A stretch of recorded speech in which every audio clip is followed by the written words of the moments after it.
سورہ محمد. سورہ محمد کا تعارف. مقام نزول. سورہ محمد مدینہ منورہ میں نازل ہوئی ہے. رکوع اور آیات کی تعداد. اس سورت میں 4 رکوع 38 آیتیں ہیں. محمد نام رکھنے کی وجہ. اس سورت کی دوسری آیت میں نبی کریم علیہ الصلوۃ والسلام کا اسم گرامی محمد ذکر کیا گیا ہے. اس مناسبت سے سورہ محمد کہتے ہیں. نیز اس سورت کا ایک نام سورہ قتال بھی ہے، اور اس کی وجہ یہ ہے کہ اس سورت میں کفار کے ساتھ جہاد کے احکام بیان کیے گئے ہیں. سورہ محمد کے مضامین.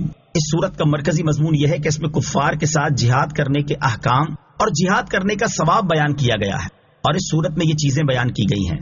نمبر 1، اس سورت کی ابتدا میں بیان کیا گیا کہ جو کافر دوسرے لوگوں کو اللہ تعالیٰ کے راستے سے روکتے ہیں، اللہ تعالیٰ نے ان کے اعمال برباد کر دیے، جبکہ وہ لوگ جو اللہ تعالیٰ کی وحدانیت، حضور اقدس علیہ الصلوۃ والسلام کی رسالت پر ایمان لائے اور انہوں نے اچھے کام کیے اور نبی کریم علیہ الصلوۃ والسلام پر نازل ہونے والی کتاب قرآن مجید پر ایمان لائے، تو اللہ تعالیٰ نے ان کی برائیاں مٹا دیں. اور اس کی وجہ یہ ہے کہ کافروں نے باطل کی پیروی کی اور مسلمانوں نے حق کی پیروی کی.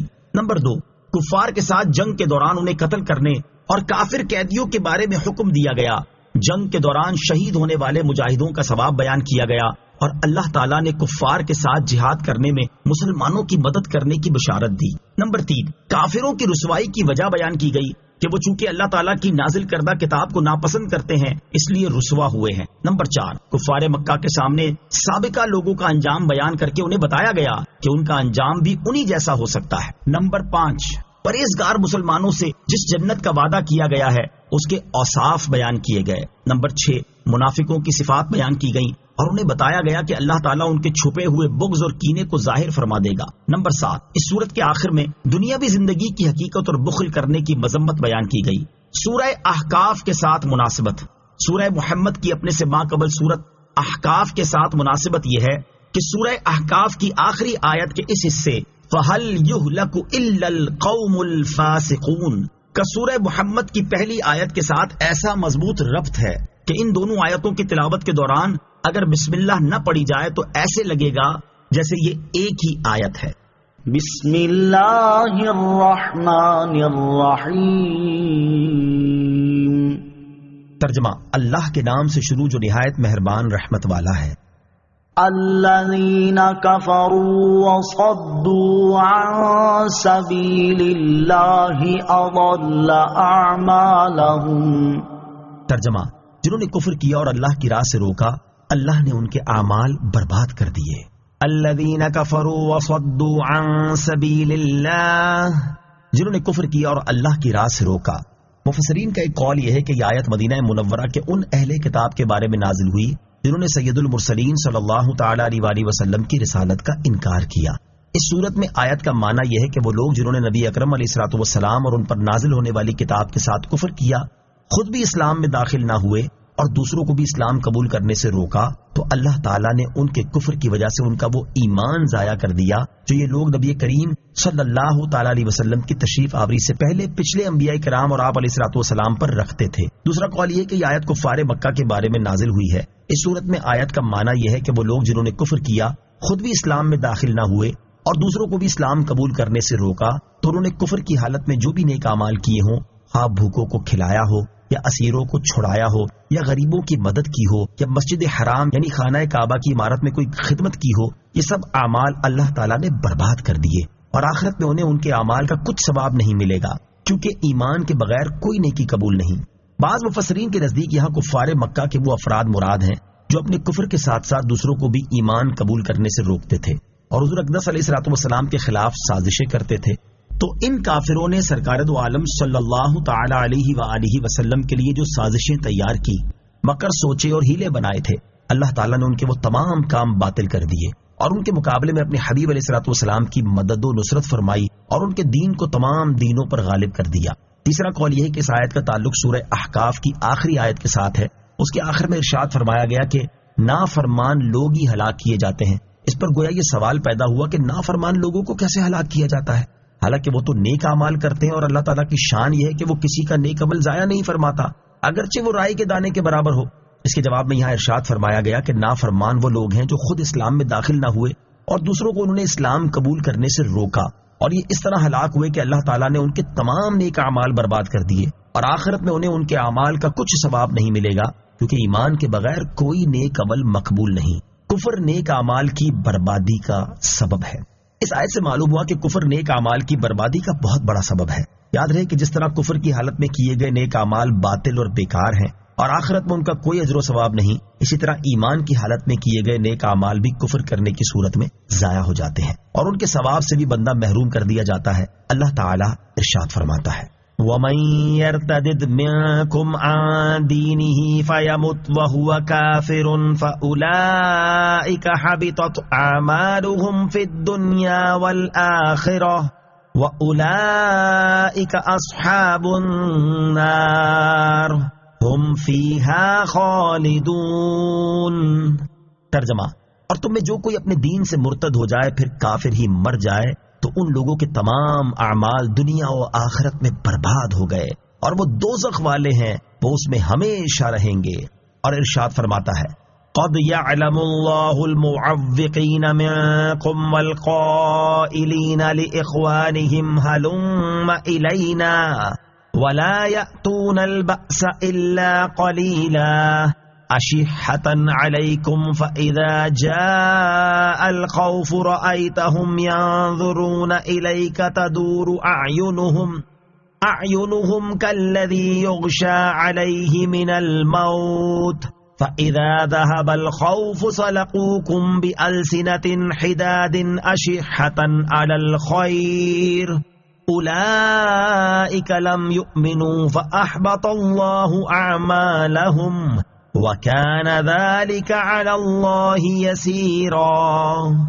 ترجمہ، بے شک اللہ تم میں سے ان لوگوں کو جانتا ہے جو دوسروں کو جہاد سے روکتے ہیں اور اپنے بھائیوں سے کہتے ہیں ہماری طرف چلے آؤ، اور وہ لڑائی میں تھوڑے ہی آتے ہیں، تمہارے اوپر بخل کرتے ہوئے آتے ہیں، پھر جب ڈر کا وقت آتا ہے تو تم انہیں دیکھو گے کہ تمہاری طرف یوں نظر کرتے ہیں کہ ان کی آنکھیں گھوم رہی ہیں جیسے کسی پر موت چھائی ہوئی ہو۔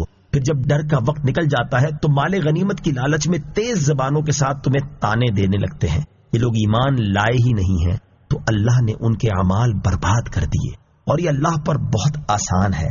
لہذا مسلمانوں پر لازم ہے کہ وہ نیک اعمال کرنے کے ساتھ ساتھ اپنے ایمان کی حفاظت کرنے کی بھی بھرپور کوشش کریں اور ہر ایسے قول و فعل سے بچیں جس سے مسلمان کا ایمان ضائع ہو جاتا ہے۔ والذین آمنوا وعملوا الصالحات وآمنوا بما نزل على محمد وهو الحق من ربهم كفر عنهم سيئاتهم وأصلح بالهم۔ ترجمہ، اور جو ایمان لائے اور انہوں نے اچھے کام کیے اور اس پر ایمان لائے جو محمد پر اتارا گیا اور وہی ان کے رب کے پاس سے حق ہے، تو اللہ نے ان کی برائیاں مٹا دیں اور ان کی حالتوں کی اصلاح فرمائی۔ والذین آمنوا وعملوا الصالحات، اور جو ایمان لائے اور انہوں نے اچھے کام کیے۔ اس سے پہلی آیت میں کافروں کا حال بیان ہوا اور اس آیت میں ایمان والوں کا حال بیان کیا جا رہا ہے۔ چنانچہ ارشاد فرمائے کہ جو لوگ ایمان لائے اور انہوں نے اچھے کام کیے اور اس قرآن پاک پر ایمان لائے جو میرے حبیب محمد مصطفیٰ صلی اللہ تعالیٰ علیہ وآلہ وسلم پر اتارا گیا اور وہی ان کے رب عز و جل کے پاس سے حق ہے، تو اس ایمان اور نیک اعمال کی برکت سے اللہ تعالیٰ نے ان کے گناہ بخش دیے اور دینی امور میں توفیق عطا فرما کر اور دنیا میں ان کے دشمنوں کے مقابلے میں ان کی مدد فرما کر ان کی حالتوں کی اصلاح فرمائی۔ حضرت عبداللہ ابن عباس رضی اللہ تعالیٰ عنہما نے فرمایا، یہاں حالتوں کی اصلاح فرمانے سے مراد یہ ہے کہ ان کی زندگی کے دنوں میں ان کی حفاظت فرمائی۔ آیت والذین آمنوا وعملوا الصالحات سے حاصل ہونے والی معلومات۔ اس آیت سے تین باتیں معلوم ہوئیں۔ نمبر ایک، قرآن مجید پر ایمان لانے کو جدا گانا ذکر کرنے سے معلوم ہوا کہ قرآن مجید کی شان انتہائی بلند ہے اور جن پر یہ قرآن نازل ہوا ہے ان کی شان بھی بہت عظیم ہے۔ نمبر دو، ایمان کے لیے ان تمام چیزوں کو ماننا ضروری ہے جو حضور پر نور علیہ الصلوۃ والسلام اللہ تعالیٰ کی طرف سے لائے ہیں۔ اگر کسی نے ان میں سے ایک کا بھی انکار کیا تو کافر ہو جائے گا۔ نمبر تین، ایمان سے زمانہ کفر کے تمام گناہ مٹ جاتے ہیں مگر نیکیاں باقی رہتی ہیں۔ یاد رہے کہ سیئات گناہوں کو کہتے ہیں جبکہ حقوق العباد کو ضائع کرنا دوسری چیز ہے۔ اس لیے ایمان لانے سے زمانہ کفر کے قرض وغیرہ معاف نہیں ہوں گے، بلکہ نو مسلم نے کفر کے زمانے میں جو بندوں کے حقوق تلف کیے ہوں گے وہ اسے بہرحال ادا کرنے ہوں گے۔ ذَلِكَ بِأَنَّ الَّذِينَ كَفَرُوا اتَّبَعُوا الْبَاطِلَ وَأَنَّ الَّذِينَ آمَنُوا اتَّبَعُوا الْحَقَّ من ربهم كذلك يضرب الله للناس أمثالهم۔ ترجمہ، یہ اس لیے کہ کافر باطل کے پیروکار ہوئے اور ایمان والوں نے حق کی پیروی کی جو ان کے رب کی طرف سے ہے۔ اللہ ان کے حالات لوگوں سے یوں ہی بیان فرماتا ہے، ذَلِكَ بِأَنَّ الَّذِينَ كَفَرُوا اتَّبَعُوا الْبَاطِلَ، یہ اس لیے کہ کافر باطل کے پیروکار ہوئے، یعنی ہم نے جو کافروں کے اعمال ضائع کر دیے، جبکہ ایمان والے نیک بندوں کی خطاؤں سے درگزر فرمایا اور ان کی حالتوں کی اصلاح فرمائی۔ اس کی وجہ یہ ہے کہ کافروں نے باطل کی پیروی کر کے حق کے مقابلے میں باطل کو اختیار کیا، اور ایمان والوں نے اس حق کی پیروی کی جو ان کے رب عز و جل کی طرف سے ہے۔ اور اللہ تعالیٰ لوگوں کے سامنے دونوں گروہوں کے حالات یوں ہی بیان فرماتا ہے کہ کافروں کے عمل ضائع ہیں اور ایمانداروں کی لغزشیں بھی بخش دی جائیں گی، تاکہ وہ ان سے عبرت حاصل کریں اور کفار کی خصلتوں سے بچ کر مومنین کے طریقے اختیار کریں۔ یاد رہے کہ یہاں آیت میں باطل سے مراد شیطان یا نفس امارہ یا برے سردار ہیں، اور حق سے مراد اللہ تعالیٰ کی کتاب اور رسول کریم صلی اللہ تعالی علیہ وسلم کی سنت ہے۔ امت کا اجماع اور مجتہد علماء کا قیاس چونکہ سنت کے ساتھ لاحق ہے، اس لیے یہ بھی حق میں داخل ہے۔ یہ حق سے مراد حضور انور علیہ الصلوۃ والسلام ہے، کیونکہ حضور پرنور علیہ الصلوۃ والسلام کا ہر قول اور فعل شریف برحق ہے، اور حق حضور اکرم علیہ الصلوۃ والسلام سے ایسا وابستہ ہے جیسے نور سورج سے یا خوشبو پھول سے وابستہ ہے۔ فَإِذَا لَقِيتُمُ الَّذِينَ كَفَرُوا فَضَرْبَ الرِّقَابِ حَتَّى إِذَا أَثْخَنتُمُوهُمْ فَشُدُّوا الْوَثَاقَ فَإِمَّا مَنًّا بَعْدُ وَإِمَّا فِدَاءً حَتَّى تَضَعَ الْحَرْبُ أَوْزَارَهَا ذَلِكَ وَلَوْ يَشَاءُ اللَّهُ لَانتَصَرَ مِنْهُمْ وَلَكِنْ لِيَبْلُوَ بَعْضَكُمْ بِبَعْضٍ وَالَّذِينَ قُتِلُوا فِي سَبِيلِ اللَّهِ فَلَنْ يُضِلَّ أَعْمَالَهُمْ سَيَهْدِيهِمْ وَيُصْلِحُ بَالَهُمْ وَيُدْخِلُهُمُ الْجَنَّةَ عَرَّفَهَا لَهُمْ۔ ترجمہ، تو جب کافروں سے تمہارا سامنا ہو تو گردنیں مارو، یہاں تک کہ جب تم انہیں خوب قتل کر لو تو قیدیوں کو مضبوطی سے باندھ دو، پھر اس کے بعد چاہے احسان کر کے چھوڑ دو یا فدیہ لے لو، یہاں تک کہ لڑائی اپنے بوجھ رکھ دے۔ حکم یہی ہے کہ اگر اللہ تعالیٰ چاہتا تو آپ ہی ان سے بدلہ لے لیتا، مگر تمہیں قتال کا حکم دیا تاکہ تم میں سے ایک کو دوسرے کے ذریعے جانچے، اور جو اللہ کی راہ میں مارے گئے اللہ ہرگز ان کے عمل کو ضائع نہیں فرمائے گا۔ ان قریب اللہ انہیں راستہ دکھائے گا اور ان کے حال کی اصلاح فرمائے گا اور انہیں جنت میں داخل فرمائے گا۔ اللہ نے انہیں اس کی پہچان کروا دی تھی۔ فَإِذَا لَقِيتُمُ الَّذِينَ كَفَرُوا فَضَرَبَ الرِّقَابَ، تو جب کافروں سے تمہارا سامنا ہو تو گردنیں مارو، یعنی جب کافروں اور ایمان والوں کا حال یہ ہے جو بیان ہوا، تو اے ایمان والو جب کافروں کے ساتھ تمہاری جنگ ہو تو اس دوران لڑنے والے کافروں کی کوئی رعایت نہ کرو، بلکہ انہیں قتل کرو، یہاں تک کہ جب تم انہیں کثرت سے قتل کر لو، جس کی حد یہ ہے کہ کافروں کا زور ٹوٹ جائے اور مسلمانوں پر غالب آنے کا امکان نہ رہے اور باقی رہ جانے والوں کو قید کرنے کا موقع آ جائے، تو اس وقت انہیں مضبوطی سے باندھ دو تاکہ وہ بھاگ نہ سکیں۔ قید کرنے کے بعد تمہیں دو باتوں کا اختیار ہے، چاہے ان قیدیوں پر احسان کر کے انہیں کوئی فدیہ لیے بغیر چھوڑ دو یا ان سے فدیہ لے لو۔ یہ قتل اور قید کرنے کا حکم اس وقت تک ہے کہ لڑائی کرنے والے کافر اپنا اسلحہ رکھ دیں اور اس طرح جنگ ختم ہو جائے کہ مشرکین مسلمانوں کی اطاعت قبول کر لیں یا اسلام لائیں۔ اللہ تعالیٰ کا یہی حکم ہے۔ وَلَوْ يَشَاءُ اللَّهُ لَانتَصَرَ مِنْهُمْ، اور اللہ چاہتا تو آپ ہی ان سے بدلہ لے لیتا۔ یہاں جہاد کا حکم دینے کی حکمت بیان کی جا رہی ہے کہ اگر اللہ تعالیٰ چاہتا تو جنگ کے بغیر ہی کافروں کو زمین میں دھسا کر یا ان پر پتھر برسا کر یا اور کسی طرح خود ہی ان سے بدلہ لے لیتا، جیسا کہ پچھلی قوموں کے ساتھ ایسا ہو چکا ہے۔ لیکن اللہ تعالیٰ نے ایسا نہیں چاہا، بلکہ اس نے تمہیں جہاد کا حکم دیا تاکہ کافروں کے ذریعے مومنوں کو جانچے کہ وہ اس کی راہ میں جہاد کرتے ہیں یا نہیں، کیونکہ اگر وہ جہاد کرتے ہیں تو عظیم ثواب کے مستحق ہو جائیں گے، اور دوسری طرف مومنوں کے ذریعے کافروں کو جانچے کہ وہ حق کا اقرار کرتے ہیں یا نہیں، اور اس میں یہ حکمت بھی کہ تمہارے ہاتھوں انہیں کچھ عذاب جلدی پہنچ جائے اور ان میں سے بعض کافر اس سے نصیحت حاصل کر کے اسلام قبول کر لیں۔ اللہ تعالیٰ کی جانچ سے کیا مراد ہے؟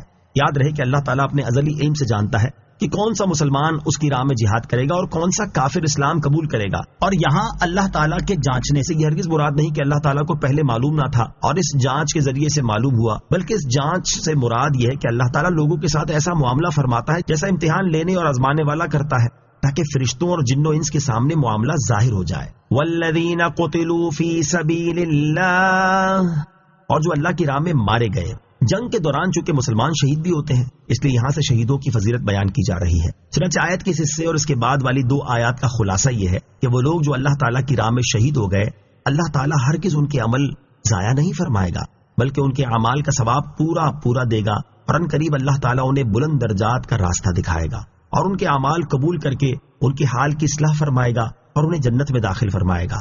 اللہ تعالیٰ نے انہیں اس کی پہچان کروا دی تھی، اس لیے وہ جنت کی منازل میں اس نا آشنا کی طرح نہ پہنچیں گے جو کسی مقام پر جاتا ہے تو اسے ہر چیز کے بارے میں دریافت کرنے کی حاجت درپیش ہوتی ہے، بلکہ وہ واقف کاروں کی طرح داخل ہوں گے، اپنے منازل اور مساکن پہچانتے ہوں گے، اپنی زوجہ اور خدام کو جانتے ہوں گے، ہر چیز کا مقام ان کے علم میں ہوگا، گویا کہ وہ ہمیشہ سے یہیں کے رہنے بسنے والے ہیں. شہید کے فضائل. احادیث میں بھی شہید کے بہت فضائل بیان کیے گئے، یہاں ان میں سے 2 احادیث ملاحظہ ہوں. نمبر 1 ترمذی شریف کی حدیث ہے، حضرت مقدام بن معدی کرب رضی اللہ تعالیٰ عنہ سے روایت ہے، رسول اللہ صلی اللہ تعالیٰ علیہ وسلم نے ارشاد فرمایا، اللہ تعالیٰ کی بارگاہ میں شہید کی 6 خصلتیں یعنی درجے ہیں. نمبر 1 پہلی دفعہ میں اسے بخش دیا جاتا ہے. نمبر 2 اسے جنت کا ٹھکانہ دکھا دیا جاتا ہے. نمبر 3 اسے قبر کے عذاب سے امان دی جاتی ہے اور وہ بڑی گھبراہٹ سے امن میں رہے گا.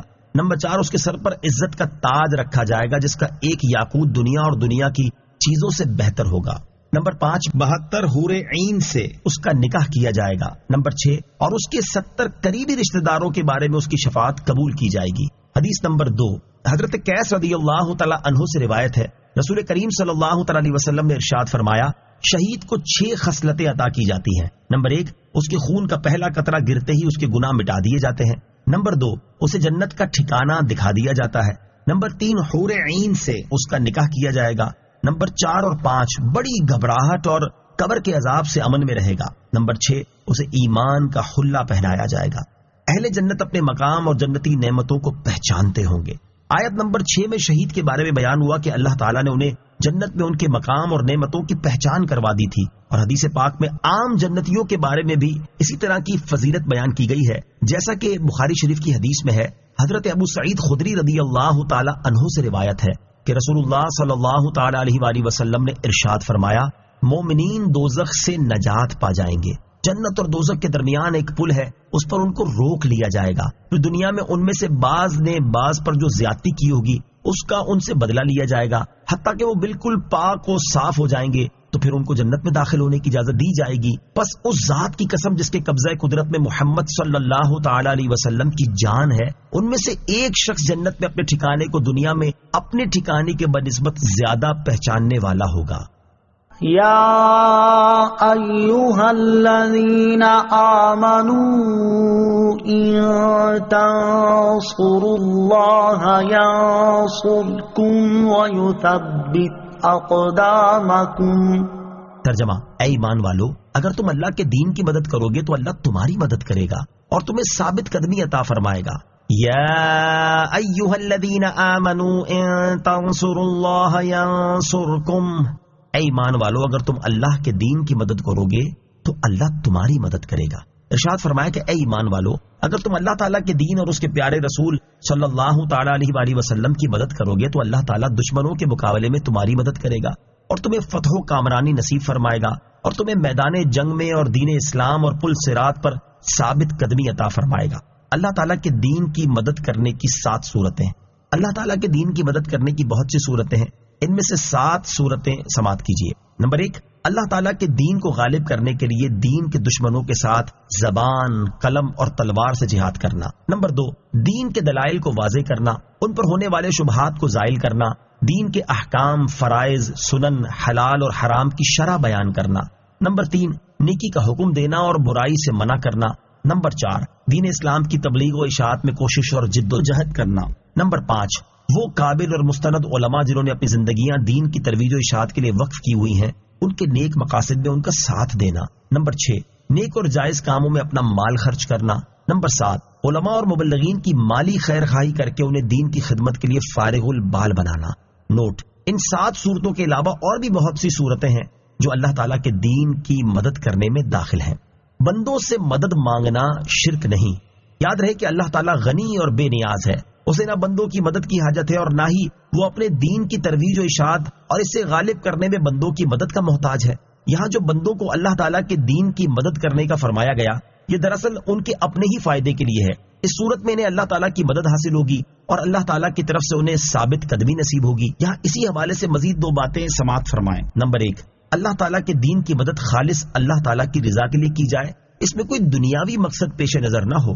نمبر 2، اس آیت سے معلوم ہوا کہ اللہ تعالیٰ کے بندوں کی مدد لینا شرک نہیں، کیونکہ جب بندوں کی مدد سے غنی اور بے نیاز رب تعالیٰ نے بندوں کو اپنے دین کی مدد کرنے کا فرمایا ہے تو عام بندے کا کسی سے مدد طلب کرنا کیوں شرک ہوگا؟ وَالَّذِينَ كَفَرُوا فَتَعْسًا لَّهُمْ وَأَضَلَّ أَعْمَالَهُمْ ذَلِكَ بِأَنَّهُمْ كَرِهُوا مَا أَنزَلَ اللَّهُ فَأَحْبَطَ أَعْمَالَهُمْ۔ ترجمہ: اور جنہوں نے کفر کیا تو ان کے لیے تباہی و بربادی ہے اور اللہ نے ان کے اعمال برباد کر دیے۔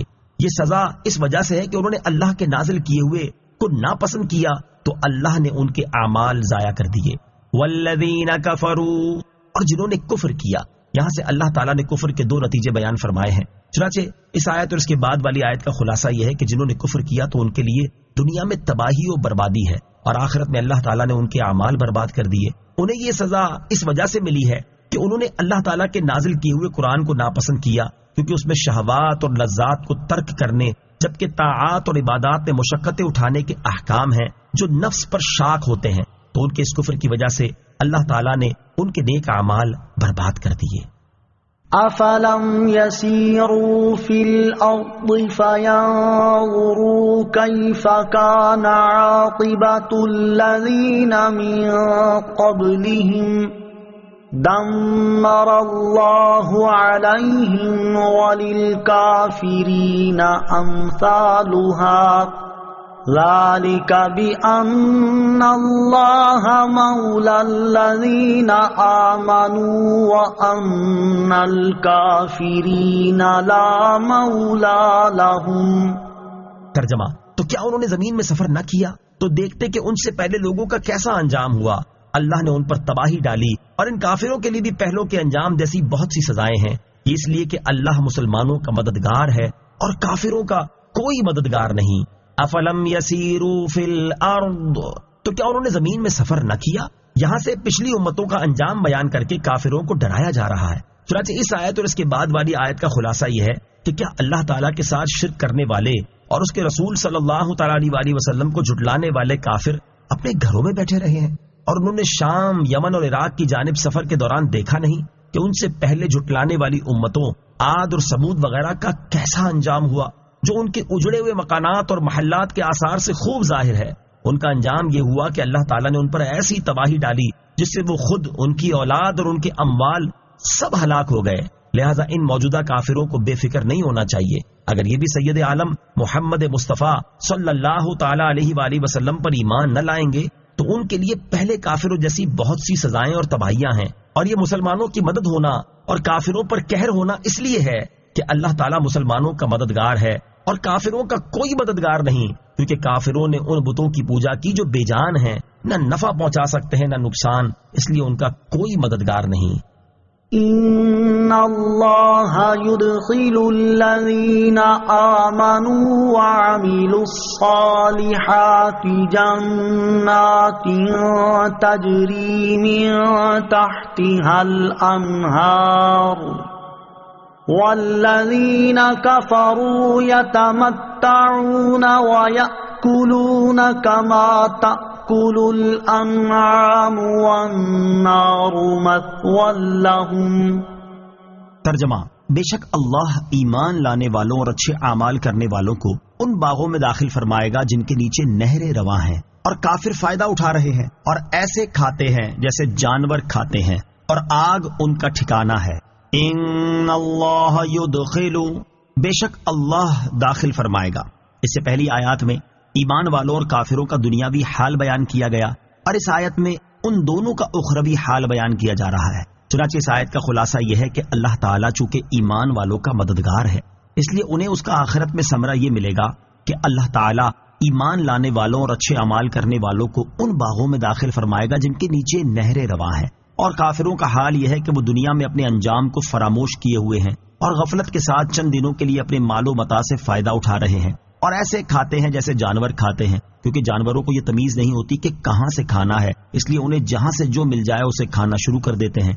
اس طرح کھاتے وقت جانور اس چیز سے غافل ہوتے ہیں کہ اس کھانے کے بعد وہ ذبح کر دیے جائیں گے، اور یہی حال کفار کا ہے جو حلال و حرام کی تمیز کیے بغیر کھاتے رہتے ہیں اور غفلت کے ساتھ دنیا طلب کرنے اور اس کے عیش و عشرت سے فائدہ اٹھانے میں مشغول ہیں، اور آنے والی مصیبتوں کا خیال بھی نہیں کرتے، حالانکہ جہنم کی آگ ان کا ٹھکانہ ہے۔ کافروں اور ایمان والوں میں فرق علامہ اسماعیل حقی رحمۃ اللہ تعالی علیہ فرماتے ہیں، اس کا حاصل یہ ہے کہ کافر صرف اپنے پیٹ اور شرمگاہ کی شہوت کو پورا کرنے میں لگے رہتے ہیں اور آخرت کی جانب کوئی توجہ نہیں کرتے، تو انہوں نے اپنے دنوں کو کفر اور گناہوں میں ضائع کر دیا اور دنیا میں جانوروں کی طرح کھاتے پیتے رہے، جبکہ ایمان والے اللہ تعالیٰ کی اطاعت و فرما برداری کرتے ہیں، ریاضت اور مجاہدے کرنے میں مشغول رہتے ہیں، اسی لیے اللہ تعالیٰ نے انہیں عالی شان جنتیں عطا فرما کر ان پر احسان فرمایا، اور یہیں سے سید المرسلین صلی اللہ تعالی علیہ وآلہ وسلم کے اس فرمان دنیا مومن کا قید خانہ اور کافر کی جنت ہے کا راز ظاہر ہوا کہ مومن اس چیز کو پہچانتا ہے کہ دنیا قید خانہ ہے اور اس کی نعمتیں ظاہر ہونے والی ہیں، اس لیے وہ اپنے نفس کو اللہ تعالیٰ کی اطاعت کا پابند بنا دیتا ہے، جس کے نتیجے میں اسے اللہ تعالیٰ کی طرف سے جنت اور اس کی ہمیشہ باقی رہنے والی نعمتیں نصیب ہوتی ہیں۔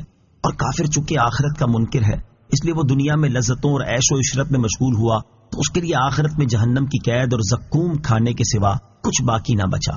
افسوس، فی زمانہ مسلمانوں کی غفلت کا حال بھی کچھ کم نظر نہیں آتا، اور ان کا حال دیکھ کر یہ نظر آتا ہے کہ وہ موت کے بعد قبر و حشر کے ہولناک احوال سے بے فکر ہیں، اللہ تعالیٰ کی بارگاہ میں ہونے والی پیشی اور اعمال کے حساب سے غافل ہیں، اور ان کا مقصود صرف دنیا کے عیش و عشرت سے لطف اندوز ہونا اور اس کی زیب و زینت سے فائدہ اٹھانا ہے۔ اللہ تعالیٰ انہیں ہدایت اور عقل سلیم عطا فرمائے، آمین۔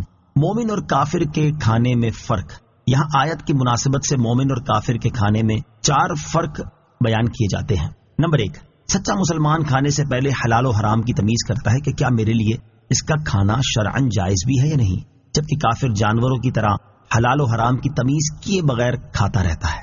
نمبر 2، کافر کی نظر جانوروں کی طرح ہر وقت کھانے پینے میں رہتی ہے، جبکہ مومن کی نگاہ ذکر و فکر میں رہتی ہے۔ نمبر 3، کافر کھانے پینے کا حریص ہوتا ہے جبکہ مومن قناعت کرنے والا ہوتا ہے۔ نمبر 4، کافر جانور کی طرح اپنے انجام سے غافل رہتے ہوئے کھاتا پیتا ہے، جبکہ مومن اپنے انجام پر نگاہ رکھتے اور اس کی فکر کرتے ہوئے کھاتا ہے۔ یاد رہے کہ دنیا کی نعمتوں سے لطف اندوز ہونا برا نہیں، بلکہ برا یہ ہے کہ حلال و حرام کی تمیز کیے بغیر جو کچھ ملے اس سے فائدہ اٹھانا شروع کر دیا جائے۔ یوں ہی برا یہ ہے کہ نعمتوں میں مشغول ہو کر اپنی آخرت کو فراموش کر دیا جائے۔ برا یہ ہے کہ نعمتوں میں کھو کر بندہ اپنے انجام سے غافل ہو جائے۔ اس لیے جو مسلمان اپنے انجام کی فکر کرتے ہوئے اور آخرت کو بہتر بنانے کی تیاری کرتے ہوئے دنیا کی جائز و حلال نعمتوں سے فائدہ اٹھاتا ہے، اس میں کوئی برائی نہیں، اور جو مسلمان حلال و حرام کی پرواہ کیے بغیر نعمتوں سے لطف اندوز ہوتا ہے یا اپنی آخرت اور انجام سے بے فکر ہو کر نعمتوں سے لطف اندوز ہونے میں مشغول رہتا ہے، وہ ضرور برا ہے۔ وَكَأَيِّن مِّن قَرْيَةٍ هِيَ أَشَدُّ قُوَّةً مِّن قَرْيَتِكَ الَّتِي أَخْرَجَتْكَ أَهْلَكْنَاهُمْ فَلَا نَاصِرَ لَهُمْ۔ ترجمہ، اور کتنے ایسے شہر ہیں جو تمہارے اس شہر سے زیادہ قوت والے تھے، جس نے تمہیں باہر نکال دیا، ہم نے انہیں ہلاک کر دیا تو ان کے لیے کوئی مددگار نہیں۔ وَكَأَيِّن مِّن قَرْيَةٍ هِيَ أَشَدُّ قُوَّةً مِّن قَرْيَتِكَ، اور کتنے ایسے شہر ہیں جو تمہارے اس شہر سے زیادہ قوت والے تھے۔ شان نزول، جب حضور اقدس صلی اللہ تعالی علیہ وآلہ وسلم نے مکہ مکرمہ سے ہجرت کی اور غار ثور کی طرف تشریف لے چلے تو مکہ مکرمہ کی طرف متوجہ ہو کر فرمایا، اللہ تعالیٰ کے شہروں میں تو اللہ تعالیٰ کو بہت پیارا ہے، اور اللہ تعالیٰ کے شہروں میں تو مجھے بہت پیارا ہے، اگر مشرکین مجھے نہ نکالتے تو میں تجھ سے نہ نکلتا۔ اس پر اللہ تعالیٰ نے یہ آیت نازل فرمائی اور تسلی دیتے ہوئے ارشاد فرمایا، اے پیارے حبیب صلی اللہ تعالی علیہ وآلہ وسلم، آپ اس شہر سے نکلنے پر غم نہ فرمائیں، بے شک اللہ تعالیٰ آپ کی عزت میں ہی اضافہ فرمائے گا اور ان کافروں کو ذلیل کرے گا۔ اور اپنی تسلی کے لیے اس بات پر غور فرمائیں کہ سابقہ زمانے میں بھی کئی شہروں کے باسی ان کفار مکہ سے زیادہ قوت والے تھے جو آپ کے مکہ مکرمہ سے نکلنے کا سبب بنے ہیں۔ ہم نے ان سابقہ قوت والے لوگوں کو ہلاک کر دیا تو ان کے لیے کوئی مددگار نہیں تھا جو انہیں عذاب اور ہلاکت سے بچا سکتا، تو اسی طرح ہم آپ کے شہر والے کافروں کے ساتھ کریں گے، اس لیے آپ اسی طرح صبر فرمائیں جیسے سابقہ شہروں کے رسولوں علیہم الصلاۃ والسلام نے صبر فرمایا۔ أفمن كان على بينة من ربه كمن زين له سوء عمله واتبعوا أهواءهم۔ ترجمہ، تو جو شخص اپنے رب کی طرف سے روشن دلیل پر ہو، کیا وہ اس جیسا ہوگا جس کے برے عمل اس کے لیے خوبصورت بنا دیے گئے اور وہ اپنی خواہشوں کے پیچھے چلے؟ افما كان على بينة من ربه، تو کیا جو شخص اپنے رب کی طرف سے روشن دلیل پر ہو؟ یہاں سے دوبارہ مومنوں اور کافروں کے احوال بیان کر کے ان میں فرق واضح کیا جا رہا ہے۔ چنانچہ اس آیت کا خلاصہ یہ ہے کہ اپنے رب عز و جل کی طرف سے روشن دلیل پر ہونے والے شخص سے مراد مومن ہے، کیونکہ وہ اپنی مثل بنا کر دکھانے سے عاجز کر دینے والے قرآن مجید اور نبی کریم صلی اللہ تعالی علیہ وآلہ وسلم کے معجزات کی مضبوط دلیل پر کامل یقین اور سچا جزم رکھتا ہے۔ تو جو شخص اپنے رب عز و جل کی طرف سے روشن دلیل پر ہو، کیا وہ اس کافر مشرک جیسا ہوگا جس کے برے عمل اس کے لیے خوبصورت بنا دیے گئے اور وہ اپنی خواہشوں کے پیچھے چلنے لگا اور اس نے کفر و بت پرستی اختیار کی؟ ہرگز وہ مومن اور یہ کافر ایک سے نہیں ہو سکتے، اور ان دونوں میں کچھ بھی نسبت نہیں ہے۔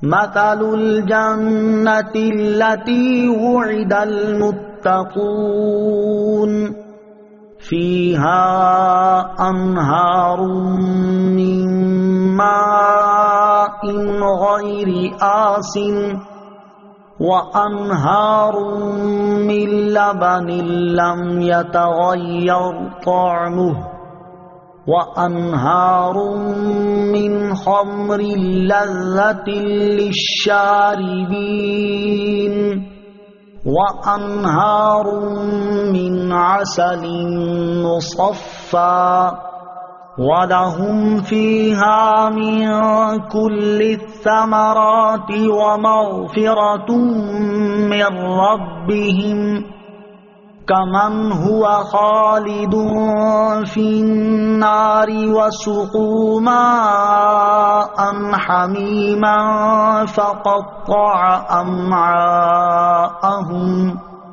ترجمہ، اس جنت کا حال جس کا پرہیزگاروں سے وعدہ کیا گیا ہے یہ ہے کہ اس میں خراب نہ ہونے والے پانی کی نہریں ہیں، اور ایسے دودھ کی نہریں ہیں جس کا مزہ نہ بدلے، اور ایسی شراب کی نہریں ہیں جو پینے والوں کے لیے سراسر لذت ہے، اور صاف شفاف شہد کی نہریں ہیں، اور ان کے لیے اس میں ہر قسم کے پھل اور ان کے رب کی طرف سے مغفرت ہے۔ کیا یہ جنتی اس کے برابر ہو سکتا ہے جو ہمیشہ آگ میں رہنے والا ہے اور انہیں کھولتا پانی پلایا جائے گا تو وہ ان کی آنتوں کے ٹکڑے ٹکڑے کر دے گا۔ مثل الجنة التي وعد المتقون، اس جنت کا حال جس کا پرہیزگاروں سے وعدہ کیا گیا ہے۔ اس آیت کا خلاصہ یہ ہے کہ جس جنت کا پرہیزگاروں سے وعدہ کیا گیا ہے اس کا ایک وصف یہ ہے، اس میں ایسے پانی کی نہریں ہیں جو انتہائی لطیف، نہ سڑتا ہے، نہ اس کی بو بدلتی ہے، اور نہ ہی اس کے ذائقے میں فرق آتا ہے۔ دوسرا وصف یہ ہے کہ اس میں ایسے دودھ کی نہریں ہیں جس کا مزہ نہیں بدلتا، جبکہ دنیا کے دودھ کا حال اس کے برخلاف ہے کہ وہ خراب ہو جاتا ہے۔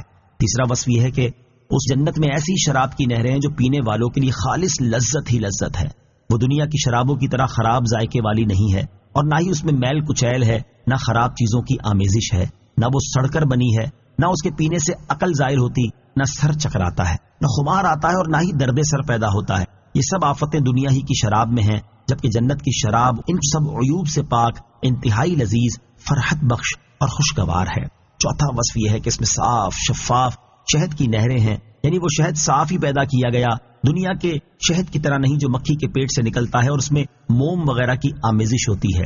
پانچواں وصف یہ ہے کہ اس جنت میں پرہیزگاروں کے لیے ہر قسم کے پھل اور ان کے رب عز و جل کی طرف سے مغفرت ہے کہ وہ رب ان پر احسان فرماتا ہے اور ان سے راضی ہے، اور ان پر سے تمام تکلیفی احکام اٹھا لیے گئے ہیں۔ وہ جنتی جو چاہیں کھائیں، جتنا چاہے کھائیں، وہاں کوئی حساب نہیں ہوگا۔ تو کیا ایسے سکھ چین والا شخص اس کافر کے برابر ہو سکتا ہے جو ہمیشہ آگ میں رہنے والا ہے اور انہیں کھولتا پانی پلایا جائے گا جو پیٹ میں جاتے ہی ان کی آنتوں کے ٹکڑے ٹکڑے کر دے گا؟ ہرگز یہ دونوں برابر نہیں ہیں، بلکہ ان میں انتہائی فرق ہے۔ وَمِنْهُمْ مَنْ يَسْتَمِعُ إِلَيْكَ حَتَّى إِذَا خَرَجُوا مِنْ عِنْدِكَ قَالُوا لِلَّذِينَ أُوتُوا الْعِلْمَ مَاذَا قَالَ آنِفًا أولئك الذين طبع الله على قلوبهم واتبعوا أهواءهم. ترجمہ: اور لوگوں میں سے کچھ وہ ہیں جو تمہاری طرف کان لگا کر سنتے ہیں، یہاں تک کہ جب تمہارے پاس سے نکل کر جاتے ہیں تو علم والوں سے کہتے ہیں ابھی انہوں نے کیا کہا. یہی وہ لوگ ہیں جن کے دلوں پر اللہ نے مہر لگا دی اور وہ اپنی خواہشوں کے تابع ہو گئے. وَمِنْهُمْ مَنْ يَسْتَمِعُ إِلَيْكَ، اور لوگوں میں سے کچھ وہ ہیں جو تمہاری طرف کان لگا کر سنتے ہیں. اس سے پہلی آیات میں کافر کا حال بیان کیا گیا اور اب یہاں سے منافق کا حال بیان کیا جا رہا ہے. چنانچہ اس آیت کا خلاصہ یہ ہے کہ اے پیارے حبیب علیہ الصلوۃ والسلام، لوگوں میں سے کچھ وہ ہیں جو خطبہ وغیرہ میں حقیقت میں انتہائی بے توجہی کے ساتھ لیکن ظاہر میں بڑے غور سے آپ کے ارشادات سنتے ہیں تاکہ لوگ انہیں مخلص مسلمان سمجھیں. یہاں تک کہ جب یہ منافق لوگ آپ کے پاس سے نکل کر جاتے ہیں تو علمی مقام رکھنے والے صحابہ کرام جیسے حضرت عبداللہ بن مسعود وغیرہ سے مذاق اڑانے کے طور پر کہتے ہیں ابھی نبی کریم علیہ الصلوۃ والسلام نے کیا فرمایا ہے، کیونکہ ہم آپ کی باتیں سمجھ نہیں سکے. ان منافقوں کا طرز عمل بیان کرنے کے بعد ان کے بارے میں اللہ تعالیٰ ارشاد فرماتا ہے کہ یہی وہ لوگ ہیں جنہوں نے حق کی پیروی کرنا ترک کر دی تو ان کے دلوں پر اللہ تعالیٰ نے مہر لگا دی اور ان کے دلوں کو مردہ کر دیا، جس کا نتیجہ یہ ہوا کہ وہ اخلاص کے ساتھ ایمان نہ لائے، تاجدار رسالت صلی اللہ تعالیٰ علیہ وسلم کے ارشادات سن کر ان سے نفع نہ اٹھایا، اپنی باطل خواہشوں کے تابع ہو گئے اور نفاق کو اختیار کیا. والذین اہتدوا زادہم ہدی وآتاہم تقواہم. ترجمہ: اور جنہوں نے ہدایت پائی تو اللہ نے ان کی ہدایت اور زیادہ فرما دی اور انہیں ان کی پرہیزگاری عطا فرمائی. والذین اہتدوا، اور جنہوں نے ہدایت پائی. اس سے پہلی آیت میں اللہ تعالیٰ نے منافق کے بارے میں بیان فرمایا کہ وہ سن کر نفع نہیں اٹھاتا بلکہ وہ نفسانی خواہشات کی پیروی کرتا رہتا ہے، اور اس آیت میں مومن کا حال بیان فرما رہا ہے جس نے سن کر نفع اٹھایا اور ہدایت پائی. چنانچہ ارشاد فرمایا وہ ایمان والے جنہوں نے نبی کریم علیہ الصلوۃ والسلام کا کلام غور سے سنا اور اس سے نفع اٹھایا تو اللہ تعالیٰ نے ان کی بصیرت، علم اور سینے کی کشادگی میں مزید اضافہ فرما دیا اور انہیں پرہیزگاری عطا فرمائی. پرہیزگاری عطا فرمانے سے مراد پرہیزگاری کی توفیق دینا ہے یا اس کا معنی یہ ہے کہ انہیں پرہیزگاری کی جزا دی اور اس کا ثواب عطا فرمایا. اس سے معلوم ہوا کہ نیکی کا صلہ مزید نیکی کی توفیق اور ہدایت کا صلہ مزید ہدایت ملنا بھی ہوتا ہے. یوں ہی علم سیکھنے کا صلہ مزید علم کی توفیق ملنا بھی ہے اور علم سیکھنے پر اللہ تعالیٰ مزید علم عطا فرماتا ہے اور دیگر علوم کی بھی راہ دکھاتا ہے. فَهَلْ يَنظُرُونَ إِلَّا السَّاعَةَ أَن تَأْتِيَهُم بَغْتَةً فَقَدْ جَاءَ أَشْرَاطُهَا فَأَنَّىٰ لَهُمْ إِذَا جَاءَتْهُمْ ذِكْرَاهُمْ. ترجمہ: تو وہ قیامت ہی کا انتظار کر رہے ہیں کہ ان پر اچانک آ جائے تو بے شک اس کی کئی علامتیں تو آ ہی چکی ہیں، پھر جب قیامت آ جائے گی تو ان کا نصیحت ماننا انہیں کہاں مفید ہوگا. فَهَلْ يَنظُرُونَ إِلَّا السَّاعَةَ، تو وہ قیامت ہی کا انتظار کر رہے ہیں. ارشاد فرمایا کہ وہ کفار اور منافقین قیامت ہی کا انتظار کر رہے ہیں کہ ان پر اچانک آ جائے، کیونکہ توحید و رسالت پر دلائل دیے جا چکے، سابقہ امتوں کے احوال ان کے سامنے بیان کر دیے گئے، قیامت قائم ہونے اور اس کے ہولناک امور کے بارے میں خبریں دے دی گئیں. اس کے باوجود بھی اگر یہ ایمان نہیں لائے تو اب قیامت کے دن ہی ان کا ایمان لانا متوقع ہے. یہ لوگ قیامت سے غافل ہیں، حالانکہ اس کی کئی علامتیں تو آ ہی چکی ہیں، جن میں سے ایک نبی کریم علیہ الصلوۃ والسلام کی تشریف آوری اور دوسری چاند کا 2 ٹکڑے ہونا ہے. پھر جب قیامت آ جائے گی تو اس وقت ان کا نصیحت ماننا کہاں مفید ہوگا، کیونکہ اس وقت توبہ اور ایمان قبول ہی نہ کیا جائے گا. فَاعْلَمْ أَنَّهُ لَا إِلَٰهَ إِلَّا اللَّهُ وَاسْتَغْفِرْ لِذَنبِكَ وَلِلْمُؤْمِنِينَ وَالْمُؤْمِنَاتِ وَاللَّهُ يَعْلَمُ مُتَقَلَّبَكُمْ وَمَثْوَاكُمْ. ترجمہ: تو جان لو کہ اللہ کے سوا کوئی عبادت کے لائق نہیں، اور اے حبیب اپنے خاص غلاموں اور عام مسلمان مردوں اور عورتوں کے گناہوں کی معافی مانگو، اور اے لوگو اللہ دن کے وقت تمہارے پھرنے اور رات کو تمہارے آرام کرنے کو جانتا ہے. فَاعْلَمْ أَنَّهُ لَا إِلَٰهَ إِلَّا اللَّهُ، تو جان لو کہ اللہ کے سوا کوئی عبادت کے لائق نہیں. یعنی جب آپ نے جان لیا کہ قیامت قائم ہوتے وقت نصیحت حاصل کرنے سے کوئی فائدہ نہ ہوگا تو آپ اللہ تعالیٰ کی وحدانیت کے بارے میں جو علم اور یقین رکھتے ہیں اس پر قائم رہیں، کیونکہ یہ قیامت کے دن ضرور نفع دے گا. وَاسْتَغْفِرْ لِذَنبِكَ وَلِلْمُؤْمِنِينَ وَالْمُؤْمِنَاتِ، اور اے حبیب اپنے خاص غلاموں اور عام مسلمان مردوں اور عورتوں کے گناہوں کی معافی مانگو۔ یہاں آیت میں اگر خطاب حضور اقدس صلی اللہ تعالی علیہ وسلم سے ہو تو اس کا یہ مطلب نہیں ہوگا کہ نبی کریم علیہ الصلوۃ والسلام سے کوئی گناہ ہوا تھا جس کی معافی مانگنے کا فرمایا گیا، کیونکہ آپ یقینی طور پر گناہوں سے معصوم ہیں، بلکہ یہ کسی دوسرے مقصد کے پیش نظر فرمایا گیا ہوگا، جیسا کہ امام جلال الدین سیوطی رحمۃ اللہ تعالی علیہ فرماتے ہیں نبی کریم صلی اللہ تعالی علیہ وسلم گناہوں سے معصوم ہیں، اس کے باوجود آپ کو گناہ سے مغفرت طلب کرنے کا فرمایا گیا۔ یہ امت کی تعلیم کے لیے ہے تاکہ اس معاملے میں امت آپ کی پیروی کرے، اور نبی کریم صلی اللہ تعالی علیہ وسلم نے مغفرت طلب بھی کی ہے، چنانچہ ارشاد فرمایا میں روزانہ 100 مرتبہ اللہ تعالیٰ کی بارگاہ میں استغفار کرتا ہوں۔ علامہ احمد صابی رحمۃ اللہ تعالی لکھتے ہیں یہاں حضور اقدس صلی اللہ تعالی علیہ وسلم کی طرف ذنب کی جو نسبت کی گئی اس سے مراد آپ کے اہل بیت کی خطائیں ہیں۔ نیز اس آیت میں امت کے لیے بھی بشارت ہے، کیونکہ اللہ تعالیٰ نے نبی کریم علیہ الصلوۃ والسلام سے فرمایا کہ مسلمان مردوں اور عورتوں کے گناہوں کی بھی مغفرت طلب فرمائیں، اور آپ کی شان یہ ہے کہ آپ شفاعت فرمانے والے اور مقبول الشفاعت ہیں، تو آپ جس کی مغفرت طلب فرمائیں گے وہ اللہ تعالیٰ کے فضل و کرم سے ضرور قبول ہوگی۔ نوٹ: اس مسئلے کے بارے میں مزید معلومات حاصل کرنے کے لیے پارہ 24 سورہ مومن آیت نمبر 55 کے تحت مذکور تفسیر سماعت فرمائیں۔ واللہ یعلم، اور اللہ جانتا ہے۔ یہاں ایمان والوں اور دیگر تمام لوگوں سے خطاب فرمایا گیا کہ اے لوگو، اللہ تعالیٰ تم لوگوں کے دن کے وقت کی مشغولیات اور رات کے وقت تمہارے آرام کرنے کو جانتا ہے، یعنی وہ تمہارے تمام احوال کو جاننے والا ہے، اس سے کچھ مخفی نہیں ہے، تو تم اس سے ڈرو۔ وَيَقُولُ الَّذِينَ آمَنُوا لَوْلَا نُزِّلَتْ سُورَةٌ فَإِذَا أُنزِلَتْ سُورَةٌ مُحْكَمَةٌ وَذُكِرَ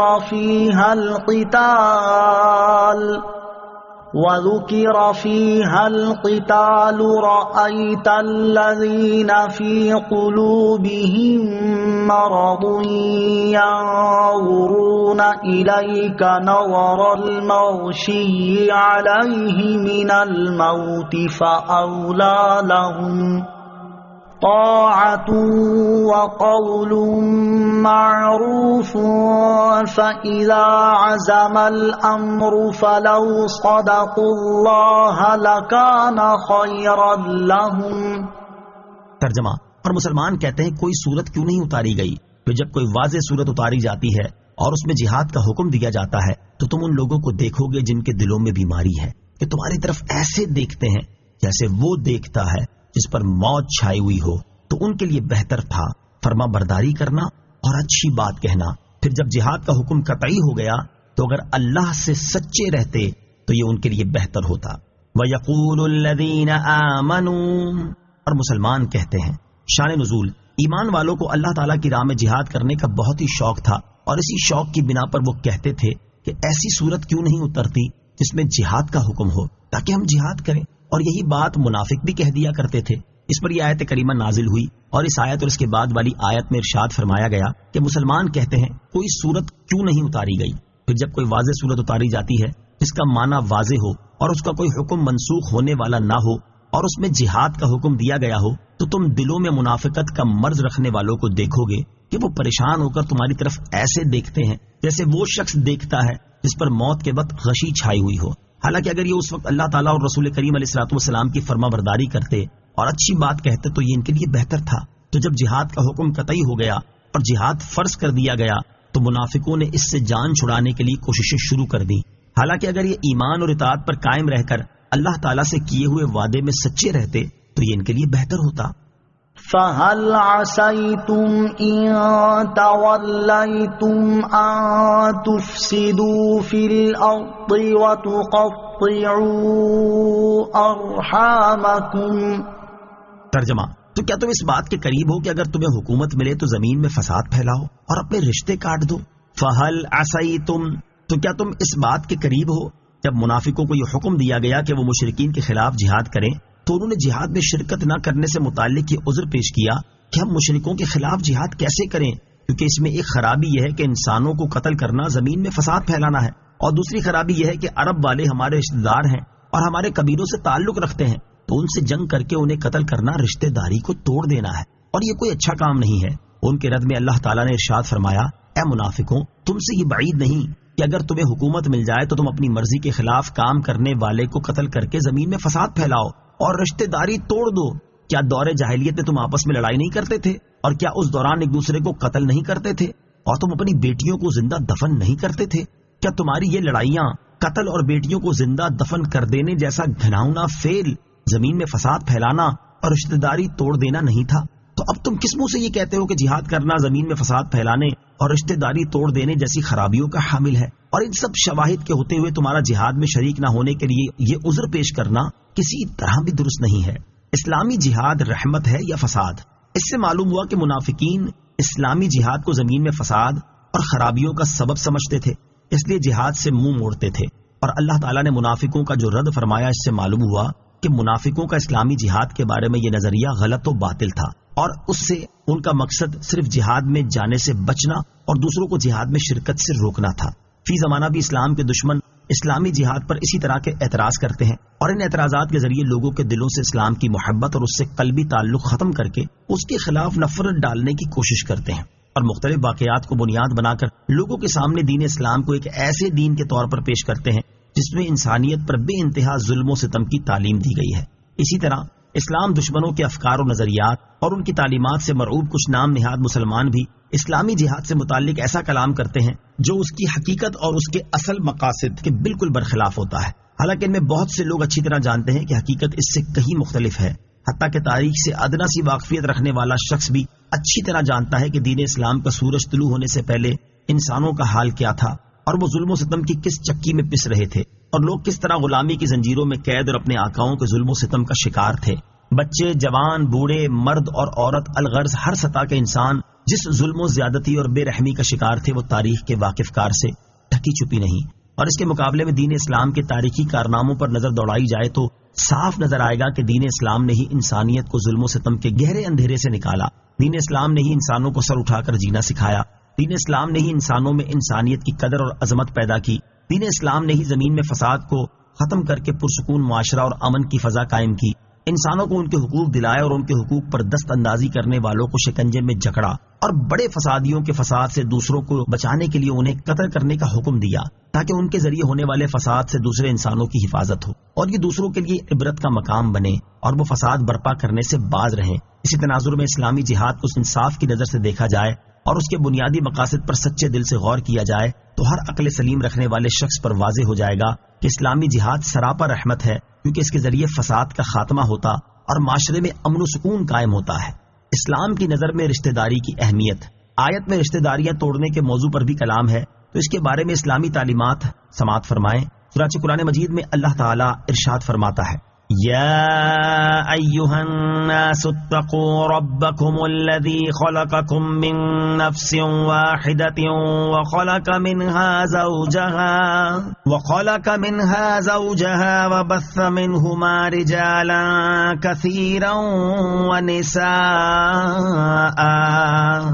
واتقوا اللہ الذی تساءلون به والارحام ان اللہ کان علیکم رقیبا۔ ترجمہ، اے لوگوں اپنے رب سے ڈرو جس نے تمہیں ایک جان سے پیدا کیا اور اسی میں سے اس کا جوڑا پیدا کیا اور ان دونوں سے کثرت سے مرد و عورت پھیلا دیے، اور اللہ سے ڈرو جس کے نام پر ایک دوسرے سے مانگتے ہو اور رشتوں کو توڑنے سے بچو، بے شک اللہ تم پر نگہبان ہے۔ اور ارشاد فرماتا ہے، انما یتذکر اولو الالباب الذین یوفون بعہد اللہ ولا ینقضون المیثاق والذین یصلون ما امر اللہ به ان یوصل ویخشون ربهم ویخافون سوء الحساب۔ ترجمہ، صرف عقل والے ہی نصیحت مانتے ہیں، وہ جو اللہ کا عہد پورا کرتے ہیں اور معاہدے کو توڑتے نہیں، اور وہ جو اسے جوڑتے ہیں جس کے جوڑنے کا اللہ نے حکم دیا، اور اپنے رب سے ڈرتے ہیں اور برے حساب سے خوف زدہ ہیں۔ اور ارشاد فرماتا ہے، والذین ينقضون عہد اللہ من بعد میثاقہ ویقطعون ما امر اللہ به ان یوصل ویفسدون فی الارض اولئک لهم اللعنۃ ولهم سوء الدار۔ ترجمہ، اور وہ جو اللہ کا عہد اسے پختہ کرنے کے بعد توڑ دیتے ہیں اور جسے جوڑنے کا اللہ تعالیٰ نے حکم فرمایا ہے اسے کاٹتے ہیں، اور زمین میں فساد پھیلاتے ہیں ان کے لیے لعنت ہی ہے اور ان کے لیے برا گھر ہے۔ اور حضرت ابو ہریرہ رضی اللہ تعالی عنہ سے روایت ہے، بخاری شریف کی حدیث ہے، سرکار دو عالم صلی اللہ تعالی علیہ وسلم نے ارشاد فرمایا، جب اللہ تعالیٰ مخلوق کو پیدا فرما چکا تو اس مخلوق میں سے رشتہ کھڑا ہوا اور اللہ تعالیٰ کے دربار میں استغاثہ کیا۔ اللہ تعالیٰ نے ارشاد فرمایا، کیا ہے؟ اس نے عرض کی، میں رشتہ کاٹنے والوں سے تیری پناہ مانگتا ہوں۔ ارشاد ہوا، کیا تو اس پر راضی نہیں ہے کہ جو تجھے ملائے میں اسے ملاؤں گا اور جو تجھے کاٹے میں اسے کاٹ دوں گا؟ اس نے عرض کی، اے میرے رب عز و جل، ہاں میں راضی ہوں۔ ارشاد فرمایا، تو بس تیرے ساتھ یہی ہوگا۔ اور حضرت ابو بکرہ رضی اللہ تعالی عنہ سے روایت ہے، رسول اللہ صلی اللہ تعالی علیہ وسلم نے ارشاد فرمایا، سرکشی اور رشتہ داری توڑنے سے بڑھ کر کوئی گناہ اس بات کا مستحق نہیں کہ اللہ تعالیٰ اس کی سزا دنیا میں جلد دے دے اور اس کے ساتھ اس کے لیے آخرت میں بھی عذاب کا ذخیرہ رہے۔ یعنی یہ دونوں گناہ دنیا میں جلد سزا اور آخرت میں عذاب کے زیادہ مستحق ہیں۔ البتہ یاد رہے کہ جہاں عدل و انصاف یا دین کا معاملہ ہو وہاں رشتہ داری کا لحاظ نہ کرنے اور اس کے مقابلے میں دین کو ترجیح دینے کا حکم ہے۔ یہاں قرآن مجید سے اس کی دو مثالیں سماعت کیجیے۔ چنانچہ اللہ تعالیٰ ارشاد فرماتا ہے، یا ایھا الذین آمنوا کونوا قوامین بالقسط شہداء للہ ولو علی انفسکم او الوالدین والاقربین۔ ترجمہ، اے ایمان والو، اللہ کے لیے گواہی دیتے ہوئے انصاف پر خوب قائم ہو جاؤ، چاہے تمہارے اپنے یا والدین یا رشتہ داروں کے خلاف ہی گواہی ہو۔ اور ارشاد فرماتا ہے، وَإِذَا قُلْتُمْ فَاعْدِلُوا وَلَوْ كَانَ ذَا قُرْبَى وَبِعَهْدِ اللَّهِ أَوْفُوا۔ ترجمہ، اور جب بات کرو تو عدل کرو، اگرچہ تمہارے رشتہ دار کا معاملہ ہو، اور اللہ ہی کا عہد پورا کرو۔ اور جو لوگ اللہ تعالیٰ اور اس کے رسول علیہ الصلوۃ والسلام سے زیادہ رشتہ داروں کو ترجیح دیتے ہیں، ان کے بارے میں اللہ تعالیٰ ارشاد فرماتا ہے، قل إن كان آباؤكم وأبناؤكم وإخوانكم وأزواجكم وعشيرتكم وأموال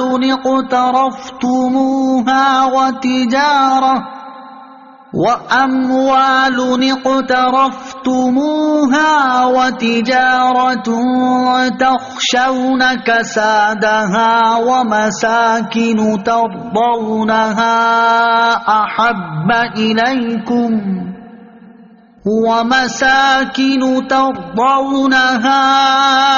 أحب إليكم من الله ورسوله وجهاد في سبيله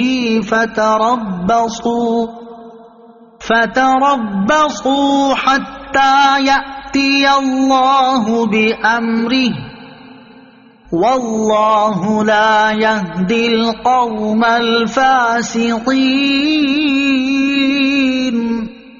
ترجمہ، تم فرماؤ، اگر تمہارے باپ اور تمہارے بیٹے اور تمہارے بھائی اور تمہاری بیویاں اور تمہارا خاندان اور تمہاری کمائی کے مال اور وہ تجارت جس کے نقصان سے تم ڈرتے ہو اور تمہارے پسندیدہ مکانات تمہیں اللہ اور اس کے رسول اور اس کی راہ میں جہاد کرنے سے زیادہ محبوب ہیں، تو انتظار کرو یہاں تک کہ اللہ اپنا حکم لائے، اور اللہ نافرمان لوگوں کو ہدایت نہیں دیتا۔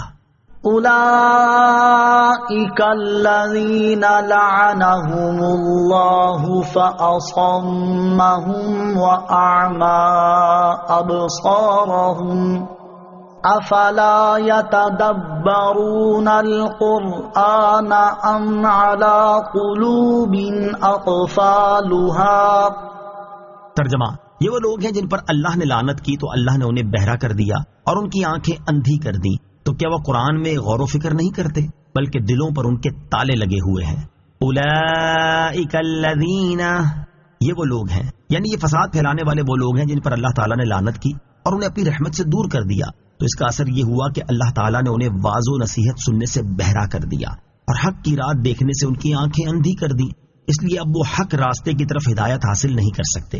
افلا یتدبرون القرآن، تو کیا وہ قرآن میں غور و فکر نہیں کرتے؟ یعنی جن کے دلوں میں نفاق کے کفل لگے ہیں وہ نہ تو قرآن کریم میں غور و فکر کر سکتے ہیں اور نہ ہی وہ ہدایت حاصل کر سکتے ہیں، کیونکہ ان کے دلوں پر تالے لگے ہوئے ہیں، جس کی وجہ سے حق کی بات ان میں پہنچ ہی نہیں پاتی۔ تدبر قرآن پاک میں گہرے غور و خوض کو کہتے ہیں، جو تعصبات اور جانبداری سے پاک اور عقل و نقل کے حقیقی تقاضوں کے مطابق ہو۔ ان الذين ارتدوا على أدبارهم من بعد ما تبين لهم الهدى الشيطان سول لهم وأملى لهم. ترجمہ: بے شک وہ لوگ جو اپنے پیچھے پلٹ گئے اس کے بعد کہ ان کے لیے ہدایت بالکل واضح ہو چکی تھی، شیطان نے انہیں فریب دیا اور انہیں لمبی لمبی امیدیں دلائیں. ان الذین ارتدوا علی ادبارہم، بے شک وہ لوگ جو اپنے پشت پیچھے پلٹ گئے، یعنی جو لوگ ہدایت کا راستہ واضح ہو جانے کے بعد ایمان سے کفر کی طرف پلٹ گئے، انہیں شیطان نے دھوکہ دیا اور ان کی نظر میں برائیوں کو ایسا مزین کیا کہ وہ انہیں اچھا سمجھنے لگے، اور انہیں دنیا میں مدتوں رہنے کی امید دلائی کہ ابھی بہت عمر پڑی ہے، خوب دنیا کے مزے اٹھا لو، اور ان پر شیطان کا فریب چل گیا. حضرت قتادہ رضی اللہ تعالی عنہ فرماتے ہیں، اس آیت میں اہل کتاب کے ان کفار کا حال بیان کیا گیا ہے جنہوں نے نبی اکرم علیہ الصلوۃ والسلام کو پہچانا اور آپ کی نعت و صفت اپنی کتاب میں دیکھی، پھر جاننے پہچاننے کے باوجود کفر اختیار کیا. حضرت عبداللہ ابن عباس رضی اللہ تعالی عنہما، ضحاک اور مفسر سدی کا قول ہے کہ ان لوگوں سے مراد منافق ہیں جو ایمان لا کر کفر کی طرف پھر گئے. ذلك بأنهم قالوا للذين كرهوا ما نزل الله سنطيعكم في بعض الأمر والله يعلم إسرارهم. ترجمہ: یہ اس لیے ہے کہ انہوں نے اللہ کے نازل کردہ کو ناپسند کرنے والوں سے کہا کسی کام میں ہم تمہاری اطاعت کریں گے اور اللہ ان کی چھپی ہوئی باتوں کو جانتا ہے. ذالک بأنہم قالوا، یہ اس لیے ہے کہ انہوں نے کہا، یعنی ایمان سے کفر کی طرف پھر جانا. اس لیے ہے کہ منافقوں نے اللہ تعالیٰ کے نازل کردہ قرآن اور دین کے احکام کو ناپسند کرنے والے یہودیوں سے پوشیدہ طور پر یہ کہا، بعض کاموں جیسے محمد مصطفیٰ صلی اللہ تعالی علیہ وسلم کی عداوت اور حضور علیہ الصلوۃ والسلام کے خلاف ان کے دشمنوں کی امداد کرنے اور لوگوں کو جہاد سے روکنے میں ہم تمہاری اطاعت کریں گے. انہوں نے یہ بات اگرچہ خفیہ طور پر کہی، لیکن اللہ تعالیٰ ان کی چھپی ہوئی ان سب باتوں کو جانتا ہے جو وہ یہودیوں سے کہتے ہیں، اور اللہ تعالیٰ نے اپنے حبیب علیہ الصلوۃ والسلام کو ان کی خبر بھی دے دی ہے. فَكَيْفَ إِذَا تَوَفَّتْهُمُ الْمَلَائِكَةُ يَضْرِبُونَ وُجُوهَهُمْ وَأَدْبَارَهُمْ ذَلِكَ بِأَنَّهُمُ اتَّبَعُوا مَا أَسْخَطَ اللَّهَ وَكَرِهُوا رِضْوَانَهُ فَأَحْبَطَ أَعْمَالَهُمْ. ترجمہ: تو ان کا کیسا حال ہوگا جب فرشتے ان کے منہ اور ان کی پیٹھوں پر ضربے مارتے ہوئے ان کی روح قبض کریں گے. یہ اس لیے ہے کہ انہوں نے اللہ کو ناراض کرنے والی بات کی پیروی کی اور انہوں نے اللہ کی خوشنودی کو پسند نہ کیا تو اس نے ان کے اعمال ضائع کر دیے. فَكَيْفَ إِذَا تَوَفَّتْهُمُ الْمَلَائِكَةُ، تو ان کا کیسا حال ہوگا جب فرشتے ان کی روح قبض کریں گے. اس آیت اور اس کے بعد والی آیت کا خلاصہ یہ ہے کہ منافق لوگ اپنی زندگی میں سازشیں کر رہے ہیں، تو اس وقت ان کا کیسا حال ہوگا جب فرشتے ان کی روح قبض کرنے کے لیے ان کے پاس آئیں گے اور وہ ان کے منہ اور ان کی پیٹھوں پر لوہے کے گرزوں سے ضربے مارتے ہوئے ان کی روح قبض کریں گے.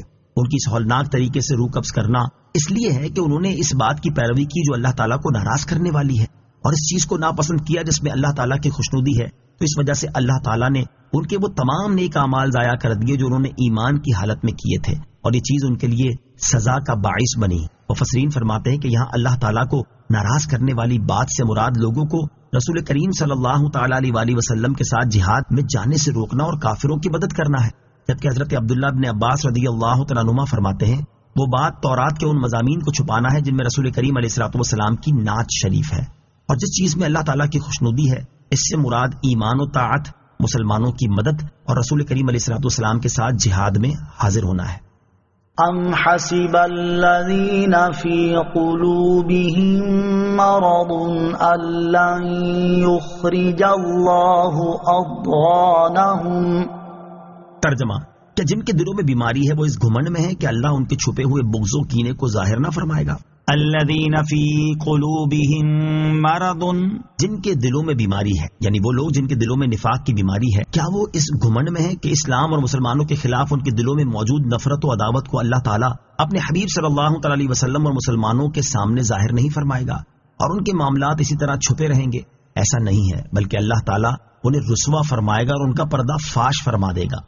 وَلَوْ نَشَاءُ لَأَرَيْنَاكَهُمْ فَلَعَرَفْتَهُمْ بِسِيمَاهُمْ وَلَتَعْرِفَنَّهُمْ فِي لَحْنِ الْقَوْلِ وَاللَّهُ يَعْلَمُ أَعْمَالَكُمْ وَلَنَبْلُوَنَّكُمْ حَتَّى نَعْلَمَ الْمُجَاهِدِينَ مِنكُمْ وَالصَّابِرِينَ وَنَبْلُوَ أَخْبَارَكُمْ۔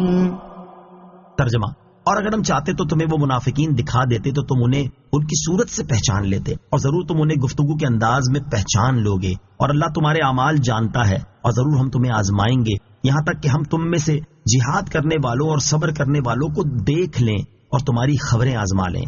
وَلَوْ نَشَاءُ لَأَرَيْنَاكَهُمْ، اور اگر ہم چاہتے تو تمہیں وہ منافقین دکھا دیتے۔ ارشاد فرمایا کہ پیارے حبیب صلی اللہ تعالی علیہ وسلم، اگر ہم چاہتے تو آپ کو دلائل اور علامات کے ذریعے ان منافقوں کی پہچان کروا دیتے، یہاں تک کہ آپ انہیں ان کی صورت سے ہی پہچان لیتے۔ حضرت عبداللہ ابن عباس رضی اللہ تعالیٰ عنہ فرماتے ہیں کہ اللہ تعالیٰ نے سورہ برات میں اپنے حبیب صلی اللہ تعالیٰ علیہ وسلم کو منافقوں کی پہچان کروا دی ہے۔ اور حضرت انس رضی اللہ تعالیٰ عنہ فرماتے ہیں اس آیت کے نازل ہونے کے بعد رسول کریم صلی اللہ تعالیٰ علیہ وسلم سے کوئی منافق پوشیدہ نہ رہا، آپ علیہ الصلوۃ والسلام سب کو ان کی صورتوں سے پہچانتے تھے۔ مزید ارشاد فرمایا کہ اے حبیب صلی اللہ تعالیٰ علیہ وسلم، آپ ضرور انہیں گفتگو کے انداز سے پہچان لوگے اور وہ اپنے ضمیر کا حال آپ سے چھپا نہ سکیں گے۔ چنانچہ اس کے بعد جو منافق لب ہلاتا تھا تو حضور اکرم علیہ الصلوۃ والسلام اس کے نفاق کو اس کی بات سے اور اس کے انداز کلام سے پہچان لیتے تھے۔ آیت کے آخر میں ارشاد فرمایا کہ اللہ تعالیٰ اپنے بندوں کے تمام اعمال جانتا ہے اور ہر ایک کو اس کے لائق جزا دے گا۔ اس آیت سے معلوم ہوا کہ اللہ تعالیٰ نے اپنے حبیب صلی اللہ علیہ وسلم کو جو بہت سی اقسام کا علم عطا فرمایا ہے، اس میں صورت سے پہچاننا اور بات سے پہچاننا بھی داخل ہے۔ وَلَنَبْلُوَنَّكُمْ، اور ضرور ہم تمہیں آزمائیں گے۔ ارشاد فرمایا کہ اے لوگو، ہم تمہیں جہاد کا حکم دے کر ضرور آزمائش میں ڈالیں گے، یہاں تک کہ ہم تم میں سے جہاد کرنے والوں اور اس پر صبر کرنے والوں کو ظاہر فرما دیں اور تمہاری خبروں کو آزما لیں، تاکہ ظاہر ہو جائے کہ طاعت و اخلاص کے دعوے میں تم میں سے کون سچا ہے۔ ان الذين كفروا وصدوا عن سبيل الله وشاقوا الرسول من بعد ما تبين لهم الهدى الرسول من بعد ما تبين لهم الهدى لن يضروا الله شيئا وسيحبط أعمالهم۔ ترجمہ: بے شک جنہوں نے کفر کیا اور اللہ کی راہ سے روکا اور رسول کی مخالفت کی، اس کے بعد کہ ان کے لیے ہدایت بالکل ظاہر ہو چکی تھی، وہ ہرگز اللہ کو کچھ نقصان نہیں پہنچا سکیں گے اور بہت جلد اللہ ان کے اعمال برباد کر دے گا۔ ان الذين كفروا وصدوا عن سبيل الله، بے شک جنہوں نے کفر کیا اور اللہ کی راہ سے روکا۔ بعض مفسرین کے نزدیک اس آیت میں منافقوں کے بارے میں ارشاد فرمایا گیا کہ بے شک وہ لوگ جنہوں نے ظاہری طور پر اسلام کا دعویٰ کیا اور باطنی طور پر کفر کیا اور لوگوں کو اللہ تعالیٰ کی راہ سے روکا، اور رسول کریم علیہ الصلوۃ والسلام نے جو جہاد کرنے کا کہا اور اس کے علاوہ جو احکام دیے اس میں ان کی مخالفت کی، حالانکہ ان کے سامنے ہدایت کے دلائل اور نبی کریم علیہ الصلوۃ والسلام کی صداقت بالکل ظاہر ہو چکی تھی، وہ ہرگز اللہ تعالیٰ کو کچھ نقصان نہیں پہنچا سکیں گے، کیونکہ اللہ تعالیٰ کی شان اس سے بہت بلند ہے کہ کوئی اسے نقصان پہنچا سکے، بلکہ وہ لوگ ایسا کر کے اپنے ہی جانوں کو نقصان پہنچا رہے ہیں، اور بہت جلد اللہ تعالیٰ ان کے ظاہری نیک اعمال برباد کر دے گا، تو وہ آخرت میں ان اعمال کا کوئی ثواب نہ دیکھیں گے، کیونکہ وہ اللہ تعالیٰ کے لیے نہ کیے گئے تھے، اور جو کام اللہ تعالیٰ کے لیے نہ ہو اس کا ثواب ہی کیا۔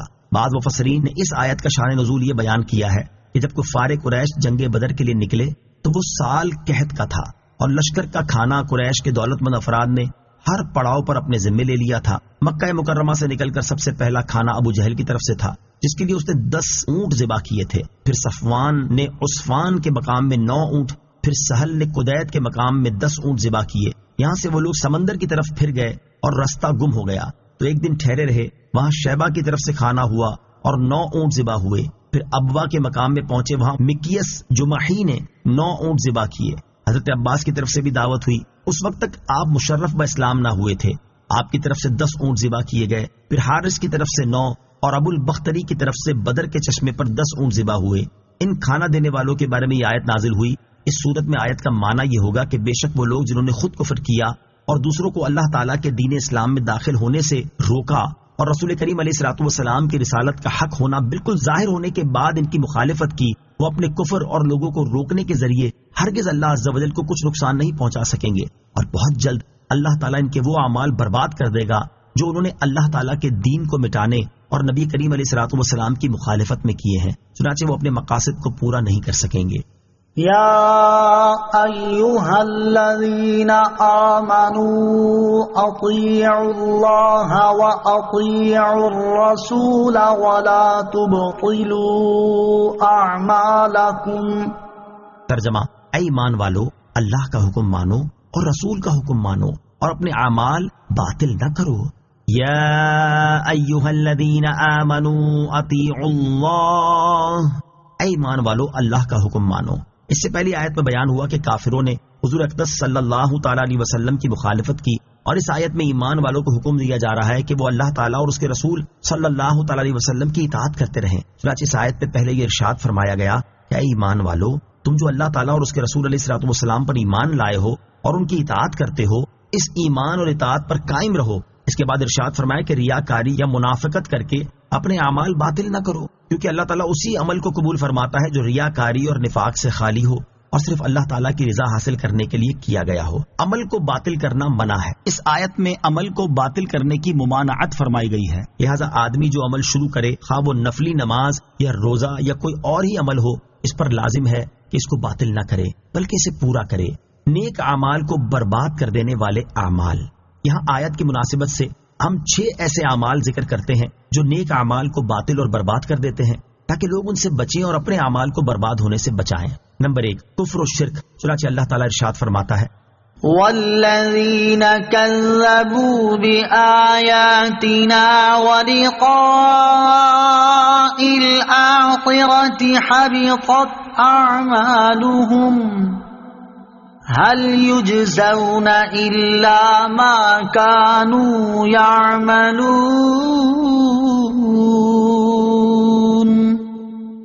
ترجمہ: اور جنہوں نے ہماری آیتوں اور آخرت کی ملاقات کو جھٹلایا تو ان کے تمام اعمال برباد ہوئے، انہیں ان کے اعمال ہی کا بدلہ دیا جائے گا.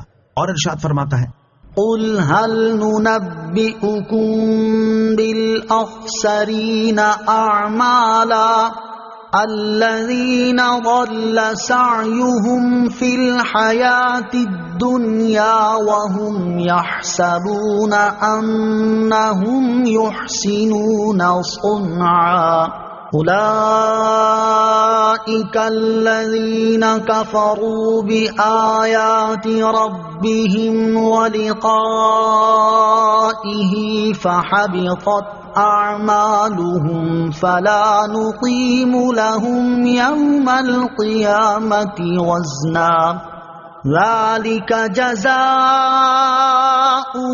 جهنم بما كفروا واتخذوا آياتي ورسلي هزوا. ترجمہ: تم فرماؤ کہ ہم تمہیں بتا دیں کہ سب سے زیادہ ناقص عمل والے کون ہیں؟ وہ لوگ جن کی ساری کوشش دنیا کی زندگی میں برباد ہو گئی، حالانکہ وہ یہ گمان کر رہے ہیں کہ وہ اچھا کام کر رہے ہیں.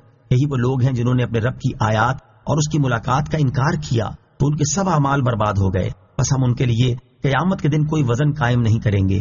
یہ ان کا بدلہ ہے جہنم، کیونکہ انہوں نے کفر کیا اور میری آیتوں اور میرے رسولوں کو ہنسی مذاق بنا لیا. مرتد ہونا.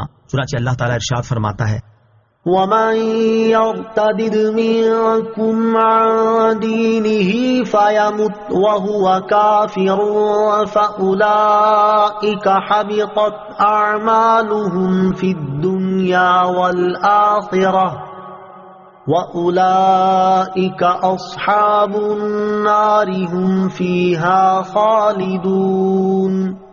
ترجمہ: اور تم میں جو کوئی اپنے دین سے مرتد ہو جائے پھر کافر ہی مر جائے، ان لوگوں کے تمام اعمال دنیا و آخرت میں برباد ہو گئے اور وہ دوزخ والے ہیں، وہ اس میں ہمیشہ رہیں گے. اور ارشاد فرماتا ہے وَمَن يَكْفُرْ بِالْإِيمَانِ فَقَدْ حَبِطَ عَمَلُهُ وَهُوَ فِي الْآخِرَةِ مِنَ الْخَاسِرِينَ. ترجمہ: اور جو ایمان سے پھر کر کافر ہو جائے تو اس کا ہر عمل برباد ہو گیا اور وہ آخرت میں خسارہ پانے والوں میں ہوگا۔ منافقت، چنانچہ ارشاد فرماتا ہے قد يعلم الله المعوقين منكم والقائلين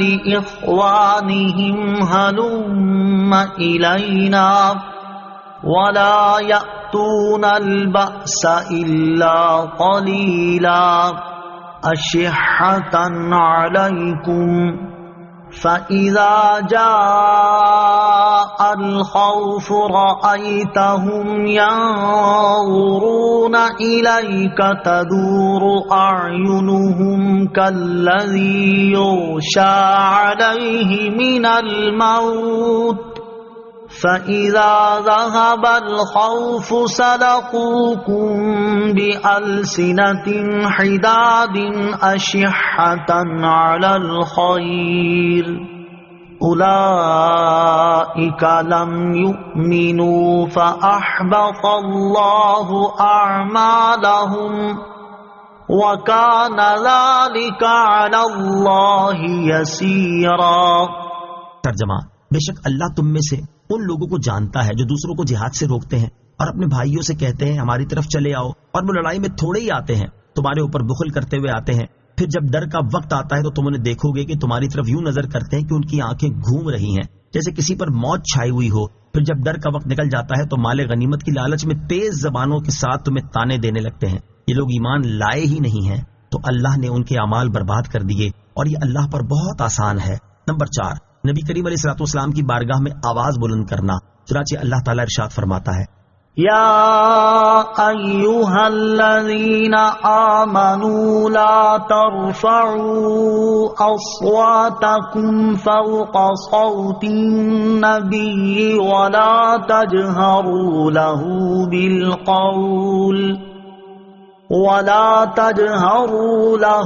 بالقول كجهر بعضكم لبعض أن تحبط أعمالكم وأنتم لا تشعرون۔ ترجمہ، اے ایمان والو، اپنی آوازیں نبی کی آواز پر اونچی نہ کرو اور ان کے حضور زیادہ بلند آواز سے کوئی بات نہ کہو جیسے ایک دوسرے کے سامنے بلند آواز سے بات کرتے ہو کہ کہیں تمہارے اعمال برباد نہ ہو جائیں اور تمہیں خبر نہ ہو۔ نمبر 5، صدقہ دے کر احسان جتانا اور تکلیف پہنچانا، چنانچہ اللہ تعالیٰ ارشاد فرماتا ہے یا ایھا الذین آمنوا لا تبطلوا صدقاتکم بالمن والأذى۔ ترجمہ، اے ایمان والو، احسان جتا کر اور تکلیف پہنچا کر اپنے صدقے برباد نہ کرو۔ نمبر 6، نیک اعمال کے ذریعے دنیا طلب کرنا، چنانچہ اللہ تعالیٰ ارشاد فرماتا ہے من كان يريد الحياة الدنيا وزينتها نوف إليهم أعمالهم فيها وهم فيها لا يبخسون أولئك الذين ليس لهم في الآخرة إلا النار وحبط ما صنعوا فيها وباطل ما كانوا يعملون۔ ترجمہ، جو دنیا کی زندگی اور اس کی زینت چاہتا ہو تو ہم دنیا میں انہیں ان کے اعمال کا پورا بدلہ دیں گے اور انہیں دنیا میں کچھ کم نہ دیا جائے گا۔ یہ وہ لوگ ہیں جن کے لیے آخرت میں آگ کے سوا کچھ نہیں اور دنیا میں جو کچھ انہوں نے کیا وہ سب برباد ہو گیا اور ان کے اعمال باطل ہیں۔ اللہ تعالی ہمیں ان تمام اعمال سے بچنے کی توفیق عطا فرمائے جو نیک اعمال کی بربادی کا سبب بنتے ہیں، آمین۔ ان الذين كفروا وصدوا عن سبيل الله ثم ماتوا وهم كفار فلن يغفر الله لهم۔ ترجمہ، بے شک جنہوں نے کفر کیا اور اللہ کی راہ سے روکا پھر کافر ہی مر گئے تو اللہ انہیں ہرگز نہیں بخشے گا۔ ان الذين كفروا وصدوا عن سبيل الله، بے شک جنہوں نے کفر کیا اور اللہ کی راہ سے روکا ارشاد فرمایا کہ بے شک وہ لوگ جنہوں نے اللہ تعالیٰ اور اس کے رسول صلی اللہ تعالی علیہ وسلم کے ساتھ کفر کیا اور لوگوں کو اللہ تعالیٰ کی رضا تک پہنچانے والے راستے سے روکا، پھر وہ کفر کی حالت میں ہی مر گئے، تو اللہ تعالیٰ آخرت میں ہرگز ان کی مغفرت نہیں فرمائے گا، کیونکہ وہ کفر پر مرے ہیں تو اسی کے مطابق ان کا حشر ہوگا۔ مفسرین کا ایک قول یہ ہے کہ یہ آیت قلیب والوں کے بارے میں نازل ہوئی۔ قلیب بدر میں ایک کنواں ہے جس میں ابو جہل اور اس کے ساتھ دیگر مقتول کفار ڈالے گئے تھے۔ البتہ اس آیت کا حکم ہر اس کافر کے لیے عام ہے جو کفر پر مرا ہو، اللہ تعالیٰ اس کی ہرگز مغفرت نہ فرمائے گا۔ فلا تهنوا وتدعوا إلى السلم وأنتم الأعلون والله معكم ولن يتركم أعمالكم۔ ترجمہ: تو تم سستی نہ کرو اور خود سلوک کی طرف دعوت نہ دو، اور تم ہی غالب ہوگے، اور اللہ تمہارے ساتھ ہے اور وہ ہرگز تمہارے اعمال میں تمہیں نقصان نہ دے گا۔ فلا تهنوا وتدعوا إلى السلم، تم سستی نہ کرو اور خود سلوح کی طرف دعوت نہ دو۔ یہاں آیت میں اگرچہ رسول اللہ صلی اللہ تعالی علیہ وسلم کے صحابہ کرام سے خطاب فرمایا جا رہا ہے، لیکن اس حکم میں تمام مسلمان شامل ہیں، اور آیت کا خلاصہ یہ ہے کہ جب تمہارے سامنے بیان کر دیا گیا کہ اللہ تعالیٰ تمہارے دشمنوں کے اعمال باطل کر دے گا اور ان کی مغفرت نہیں فرمائے گا، تو تم دشمنوں کے مقابلے میں کمزوری نہ دکھاؤ اور کفار کو خود سلوح کی طرف دعوت نہ دو، کیونکہ اس میں ذلت ہے، اور ان سے جنگ کرو، اس میں تم ہی ان پر غالب ہوگے، اور اللہ تعالیٰ اپنی مدد اور نصرت سے تمہارے ساتھ ہے، تو جس کے ساتھ اللہ تعالیٰ ہو وہی غالب آئے گا۔ اور یاد رکھو، اللہ تعالیٰ ہرگز تمہارے اعمال میں تمہیں نقصان نہ دے گا، بلکہ تمہیں اعمال کا پورا پورا اجر عطا فرمائے گا۔ انما الحیات الدنیا لعب ولہو وَإِن تُؤْمِنُوا وَتَتَّقُوا يُؤْتِكُمْ أُجُورَكُمْ وَلَا يَسْأَلْكُمْ أَمْوَالَكُمْ إِن يَسْأَلْكُمُوهَا فَيُحْفِكُمْ تَبْخَلُوا وَيُخْرِجْ أَضْغَانَكُمْ۔ ترجمہ: دنیا کی زندگی تو یہی کھیل کود ہے، اور اگر تم ایمان لاؤ اور پرہیزگاری کرو تو وہ تمہیں تمہارے ثواب عطا فرمائے گا، اور کچھ تم سے تمہارے مال نہ مانگے گا۔ اگر اللہ تم سے تمہارے مال طلب کرے اور زیادہ طلب کرے تو تم بخل کرو گے، اور وہ بخل تمہارے دلوں کے کھوٹ کو ظاہر کر دے گا۔ انما الحیات الدنیا لعب ولہو، دنیا کی زندگی تو یہی کھیل کود ہے۔ اس سے پہلی آیت میں مسلمانوں کی ہمت بڑھا کر انہیں جہاد کی ترغیب دی گئی، اور اب اس آیت سے دنیا کی ناپائیداری اور بے ثباتی بیان فرما کر جہاد کرنے اور راہ خدا میں خرچ کرنے کی ترغیب دی جا رہی ہے۔ چنانچہ اس آیت اور اس کے بعد والی آیت کا خلاصہ یہ ہے کہ اے لوگوں، کافروں کے خلاف جہاد کرو جو اللہ تعالیٰ کے دشمن ہیں اور تمہارے بھی دشمن ہیں، اور دنیاوی زندگی کی رغبت تمہیں جہاد چھوڑ دینے پر نہ ابھارے، کیونکہ دنیا کی زندگی تو کھیل کود کی طرح ہے اور یہ اتنی جلدی گزر جاتی ہے کہ پتہ بھی نہیں چلتا، لہٰذا اس میں مشغول ہونا کچھ بھی نفع مند نہیں ہے۔ اس کے بعد ارشاد فرمایا، اے لوگو، اگر تم ایمان لاؤ اور پرہیزگاری اختیار کرو تو اللہ تعالیٰ تمہیں تمہارے ایمان اور پرہیزگاری کا ثواب عطا فرمائے گا، اور اللہ تعالیٰ اپنے لیے تم سے تمہارے مال نہ مانگے گا، کیونکہ وہ غنی اور بے نیاز ہے، البتہ تمہیں راہ خدا میں کچھ مال خرچ کرنے کا حکم دے گا تاکہ تمہیں اس کا ثواب ملے۔ اگر اللہ تعالیٰ تم سے تمہارے مال طلب کرے اور زیادہ طلب کرے تو تم میں سے اکثر اس کی اطاعت کرنے کے بجائے بخل کرنے لگیں گے، اور وہ بخل تمہارے دلوں کے کھوٹ کو ظاہر کر دے گا، کیونکہ انسان فطری طور پر مال سے محبت کرتا ہے، اور جس سے اس کی محبوب چیز لے لی جائے تو اس کے دل میں موجود باتیں ظاہر ہو جاتی ہیں۔ تو یہ اللہ تعالیٰ کی اپنے بندوں پر رحمت ہے کہ وہ ان پر ایسے احکام نافذ نہیں فرماتا جنہیں پورا کرنا انتہائی دشوار ہو۔ ہا انتم ہؤلاء تدعون لتنفقوا فی سبیل اللہ فمنکم من یبخل وَمَن يَبْخَلْ فَإِنَّمَا يَبْخَلُ عَن نَّفْسِهِ وَاللَّهُ الْغَنِيُّ وَأَنتُمُ الْفُقَرَاءُ وَإِن تَتَوَلَّوْا يَسْتَبْدِلْ قَوْمًا غَيْرَكُمْ ثُمَّ لَا يَكُونُوا أَمْثَالَكُمْ۔ ترجمہ: ہاں کہ تم ہو جو بلائے جاتے ہو تاکہ تم اللہ کی راہ میں خرچ کرو، تو تم میں کوئی بخل کرتا ہے، اور جو بخل کرے وہ اپنی ہی جان سے بخل کرتا ہے، اور اللہ بے نیاز ہے اور تم سب محتاج ہو، اور اگر تم منہ پھیرو گے تو وہ تمہارے سوا اور لوگ بدل دے گا، پھر وہ تم جیسے نہ ہوں گے۔ ہا انتم ہؤلاء تدعون، ہاں یہ تم ہو جو بلائے جاتے ہو۔ ارشاد فرمائے کہ ہاں تم لوگوں کو اللہ تعالیٰ کی راہ میں وہاں خرچ کرنے کے لیے بلایا جاتا ہے جہاں خرچ کرنا تم پر ضروری ہے۔ تو تم میں کوئی صدقہ دینے اور فرض ادا کرنے میں بخل کرتا ہے، اور جو بخل کرے وہ اپنی ہی جان سے بخل کرتا ہے، کیونکہ وہ خرچ کرنے کے ثواب سے محروم ہو جائے گا اور بخل کرنے کا نقصان اٹھائے گا۔ اللہ تعالیٰ تمہارے صدقات اور طاعات سے بالکل بے نیاز ہے، اور تم سب اس کے فضل و رحمت کے محتاج ہو، تو وہ تمہیں جو بھی حکم دیتا ہے تمہارے فائدے کے لیے ہی دیتا ہے۔ اگر تم اس پر عمل کرو گے تو نفع اٹھاؤ گے، اور نہیں کرو گے تو نقصان بھی تمہیں ہی ہوگا۔ اور یاد رکھو، اگر تم اللہ تعالیٰ اور اس کے رسول صلی اللہ تعالیٰ علیہ وسلم کی اطاعت سے منہ پھیرو گے تو وہ تمہیں ہلاک کر دے گا اور تمہاری جگہ دوسرے لوگوں کو پیدا کر دے گا، پھر وہ تم جیسے نافرمان نہ ہوں گے بلکہ انتہائی اطاعت گزار اور فرما بردار ہوں گے۔ فرض جگہ پر مال خرچ کرنے کا دینی اور دنیاوی فائدہ۔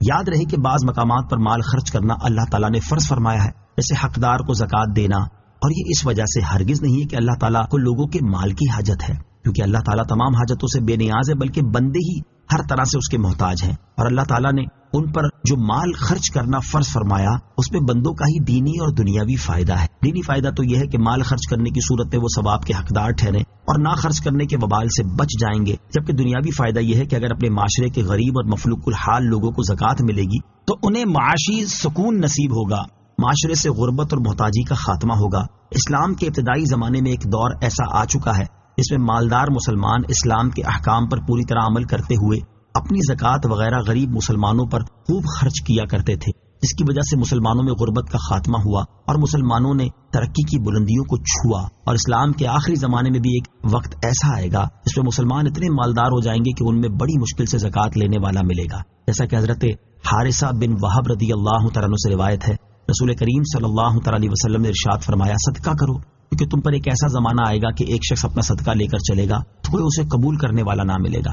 آدمی کہے گا اگر تم کل لاتے تو میں لے لیتا، لیکن آج مجھے اس کی ضرورت نہیں۔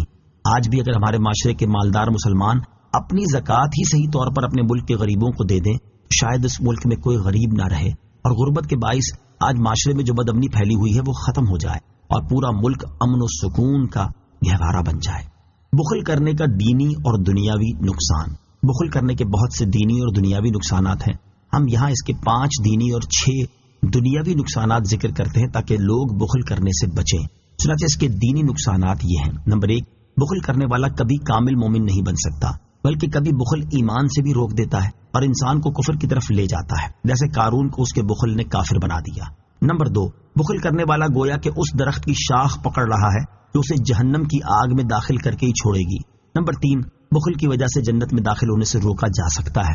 نمبر 4، بخل کرنے والا مال خرچ کرنے کے ثواب سے محروم ہو جاتا اور نہ خرچ کرنے کے وبال میں مبتلا ہو جاتا ہے۔ نمبر 5، بخل کرنے والا حرص جیسی خطرناک باطنی بیماری کا شکار ہو جاتا ہے اور اس پر مال جمع کرنے کی دھن سوار ہو جاتی ہے، اور اس کے لیے وہ جائز ناجائز تک کی پرواہ کرنا چھوڑ دیتا ہے۔ اور بخل کے دنیاوی نقصانات یہ ہیں۔ نمبر 1، بخل آدمی کی سب سے بدتر خامی ہے۔ نمبر 2، بخل ملامت اور رسوائی کا ذریعہ ہے۔ نمبر 3، بخل خون ریزی اور فساد کی جڑ اور ہلاکت و بربادی کا سبب ہے۔ نمبر 4، بخل ظلم کرنے پر ابھارتا ہے۔ نمبر 5، بخل کرنے سے رشتہ داریاں ٹوٹتی ہیں۔ نمبر 6، بخل کرنے کی وجہ سے آدمی مال کی برکت سے محروم ہو جاتا ہے۔ اللہ تعالی ہمیں اپنی راہ میں مال خرچ کرنے کی توفیق عطا فرمائے اور بخل جیسی بدترین باطنی بیماری سے محفوظ فرمائے، آمین۔ وَإِن تَتَوَلَّوْا، اور اگر تم منہ پھیرو گے۔ علامہ احمد صابی رحمۃ اللہ تعالی فرماتے ہیں، آیت کے اس حصے میں صحابہ کرام علیہم رضوان سے خطاب ہے۔ اگر ایسا ہے تو یہ تبدیلی بالفعل حاصل نہیں ہوئی، بلکہ اس سے مقصود محض ڈرانا ہے، کیونکہ صحابہ کرام علیہم رضوان کو یہ مقام حاصل ہے کہ ان کے بعد کوئی شخص بھی ان کے رتبے تک نہیں پہنچ سکتا، اور شرط کے لیے ضروری نہیں کہ اس کا وقوع بھی ہو۔ یعنی جیسے کوئی اپنے نوکر سے کہے کہ اگر تم نے صحیح کام نہ کیا تو میں تمہیں نوکری سے نکال دوں گا، تو اس کے کہنے کے بعد ضروری نہیں کہ نوکر غلط کام ضرور کرے گا، بلکہ یہ محض سمجھانا تھا۔ یا یہاں خطاب منافقوں سے ہے۔ اگر ایسا ہے تو یہ تبدیلی بالفعل ہوئی ہے اور ان کی جگہ دوسرے لوگ آئے ہیں جو ان جیسے نہ تھے، بلکہ مخلص اور انتہائی اطاعت گزار مومن تھے۔ آمنت باللہ صدق اللہ العظیم۔